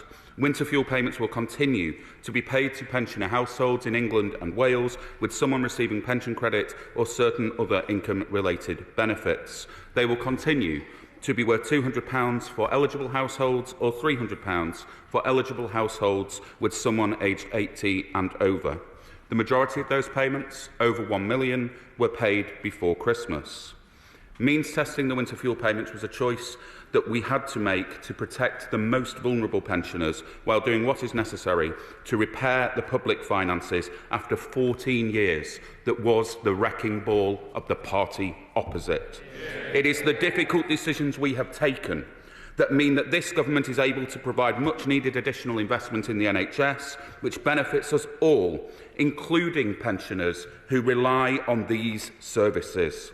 The government is working hard to reform the NHS in England through the 10-year health plan to build a health service that is fit for the future. I will. Honourable gentleman, but does he not accept, though, that whilst he may well be putting money into the NHS, which is great, his policy towards pensioners, based on the statistics that we've seen, are actually showing that more pensioners are going into the NHS, putting more pressure onto the service? It just doesn't make sense. I would dispute the honourable lady's statistics, because while she is right to highlight that there has been an increase in hospital admissions amongst over 65s, this is entirely in line with the statistics of people entering hospital in other age cohorts, and is actually a result of the collapse of the NHS on their watch, which means that A&E is the only option for so many people. So, as I was saying, and as a first step at the autumn budget, the government announced a £22.6 billion increase in day-to-day health spending in England and a £3.1 billion increase in the capital budget over this year and next. But we know that even with our long-term efforts to rebuild critical public services, pensioner poverty is a very real concern. There will always be those, I'll make some progress first, there will always be those who, for whatever reason, have been unable to make sufficient provision for their retirement. And the benefit system provides a vital safety net for those on low incomes and who need support the most. This, of course, includes help through pension credit, which is worth on average £4,300 a year and tops up income, as well as unlocking access to additional support and benefits. We know there are still low-income pensioners who aren't claiming pension credit but are eligible to do so, and we want everyone to get the support to which they are entitled. This is why, since September, we have been running the biggest ever pension take-up campaign, because while around 1.4 million pensioner households do receive pension credit, too many have been missing out. Thanks to our campaign, We have seen 235,000 pension credit applications in the 30 weeks since the end of July last year, an 81% increase on the comparable period in 2023-24. This has led to almost 50,000 extra awards over the same period. I will. If we can ask his friend from Makerfield to get in touch with me about how we managed to find out where the 5,000 pensioners are that he was able to write to. I've tried to get that information so that I can write to pensioners and tell them about pension credit, but it just hasn't been available anywhere. So if he could ask his friend to write to me, I'd really appreciate it. I thank the Honourable Lady for her intervention. I'm sure she's capable of contacting the member for Makerfield herself, but I recall that he did mention that he was working closely with his local authority, who I'm sure have been able to assist in that campaign, which he described as a partnership rather than his own work to drive up take-up in his area. So as detailed earlier by the Minister for Pensions, we are directly targeting to all pensioners who make a new claim for housing benefit, bringing together the administration of pension credit and housing benefit, and are introducing new research on the triggers and motivations that encourage people to apply for pension credit to guide future policy making. I would also echo the Minister for Pensions' remarks on the triple lock. It is worth repeating that over 12 million pensioners will benefit from our commitment here, and over this Parliament, up to and including 2029-30, the OBR forecasts that the government spending on the state pension will rise by over £31 billion. And there is lots of other support too, including the Warm Home Discount and the Household Support Fund available to pensioners. I'll now turn to some of the other specific points raised during today's debate. And several honourable members have raised the delays in pension credit processing. It's important for me to recognise here the sheer volume of applications which the Department received during this period. We understand that pensioners expect their applications to be processed quickly and accurately, which is why we've deployed over 500 extra staff to process the huge increase. The latest statistics also show a positive picture. Outstanding claims have reduced from 85,500 in mid-December to just 33,700 by the 23rd of February, which is in line with the Department's usual number of claims awaiting processing. Some honourable members raised the issue of an impact assessment at the time of the policy decision. In line with the requirements of the public sector equality duty, an equality analysis was produced as part of the ministerial decision-making process. This was published on the 13th of September and placed in the House libraries. It assessed the effects on individuals and households according to protected characteristics set out under the Equality Act 2010. These do not include impacts on the NHS. Other honourable members have quoted figures on the poverty impact of the changes to winter fuel payments. I simply note here that, yes, internal government modelling was produced as part of routine policy advice. Given the interest from the Work and Pensions Select Committee and the public interest, the Department published this modelling in a letter to the Select Committee for transparency in November. However, it's essential to note that this modelling is subject to a range of uncertainties which should be taken into account when interpreting the results. It does not, not at the moment, and it does not take into account any impact of the measures we are taking to increase pension credit take-up and to ensure pensioners get the benefits to which they are entitled. I will now. So for giving way, my understanding is that the impact assessment showed it was about 100,000 pensioners who would be put into poverty. I was just wondering what range was acceptable to the Minister for either side of that, which would be acceptable to him. Say to the Honourable Lady is that I would never want to see those numbers increase, but that number is significantly better than the 300,000 pensioners that went into relative poverty under her government. To those asking about government action with respect to energy costs, I would say that the government recognises that affording energy bills is a struggle for many and energy debt is rising. The government has continuous engagement with energy suppliers and has discussed what support they have in place to support vulnerable consumers, including pensioner households. We are continuing to deliver the Warm Home Discount for eligible low-income households and have recently published a consultation on its expansion, which would bring around 2.7 million more households into the scheme, pushing the total number of households that would receive the discount next winter up to around 6 million. I would like, Madam Deputy Speaker, to briefly turn to some of the contributions from members opposite. and particularly with the Shadow Secretary of State for Work and Pensions, who, interestingly, given the description used by the member for South Leicestershire with relation to this side of the House, I felt expressed faux outrage at this decision. Rich from a party who, as I said, pushed 300,000 pensioners into relative poverty, who made pitiful efforts to address pension credit take-up, who made a 2017 manifesto commitment to means test the winter fuel payment, and who let the value of the winter fuel payment fall by around 50% during their time in government. She went on to make repeated reference to the conscience of members of my party. I mean, this was relatively offensive, but nothing as to being called the nasty party by the member for South Leicestershire. I will not accept those sorts of attacks from the party opposite, the party of Downing Street parties, the party of the inhumane Rwanda scheme, the party who drove so many to food banks. My conscience is clear, Madam Deputy Speaker, and it is appalling to imagine that theirs are the same after what they did to this country after 14 years.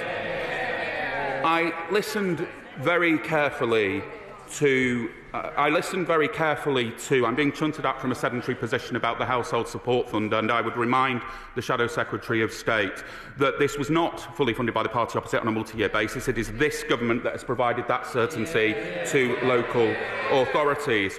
But I listened very carefully to the speech of the Shadow Health Secretary, and indeed the more than dozen speeches from the benches opposite, and I am still no clearer on what the policy of the party opposite actually is. We had one member standing up saying means test, another member standing up saying tax the winter fuel payment, but neither Shadow Secretary of State bothering to stand up and tell us what their policy is. And if they want to stand up now and say that they would reverse this policy decision, I would be happy to give way to either of them. Feel free. Feel free. Says it all, Madam Deputy Speaker.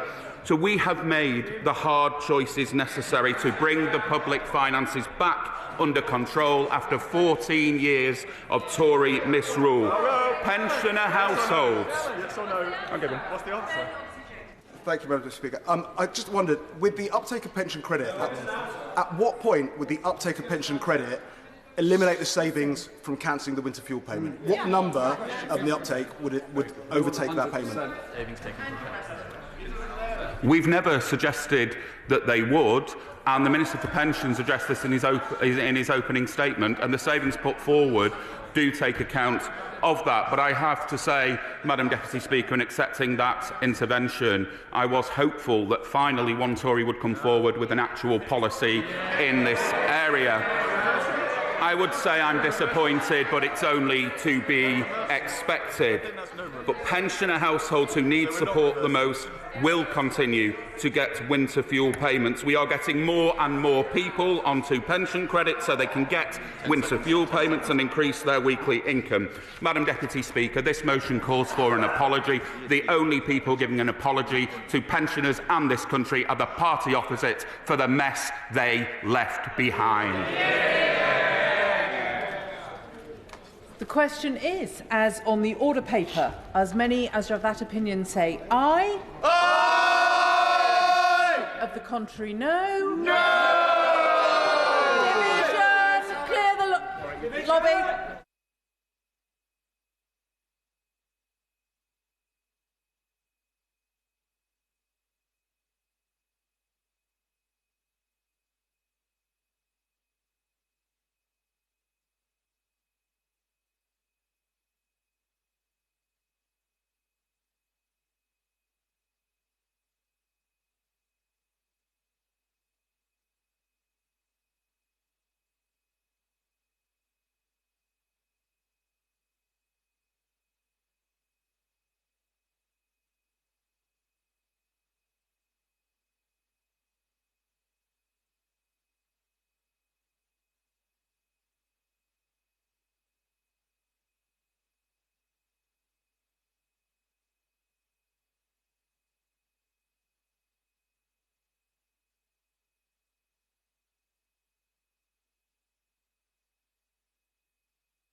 The question is, as on the order paper, as many as are of that opinion say aye. Aye. Of the contrary, no. No. The tellers for the ayes are James Wilde and Nick Timothy. The tellers for the noes, Kate Dearden and Keir Mather.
Order, order.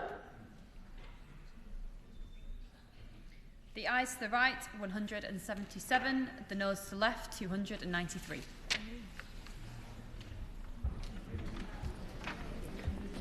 The ayes to the right were 177, the noes to the left 293, so the noes have it, the noes have it. Unlock.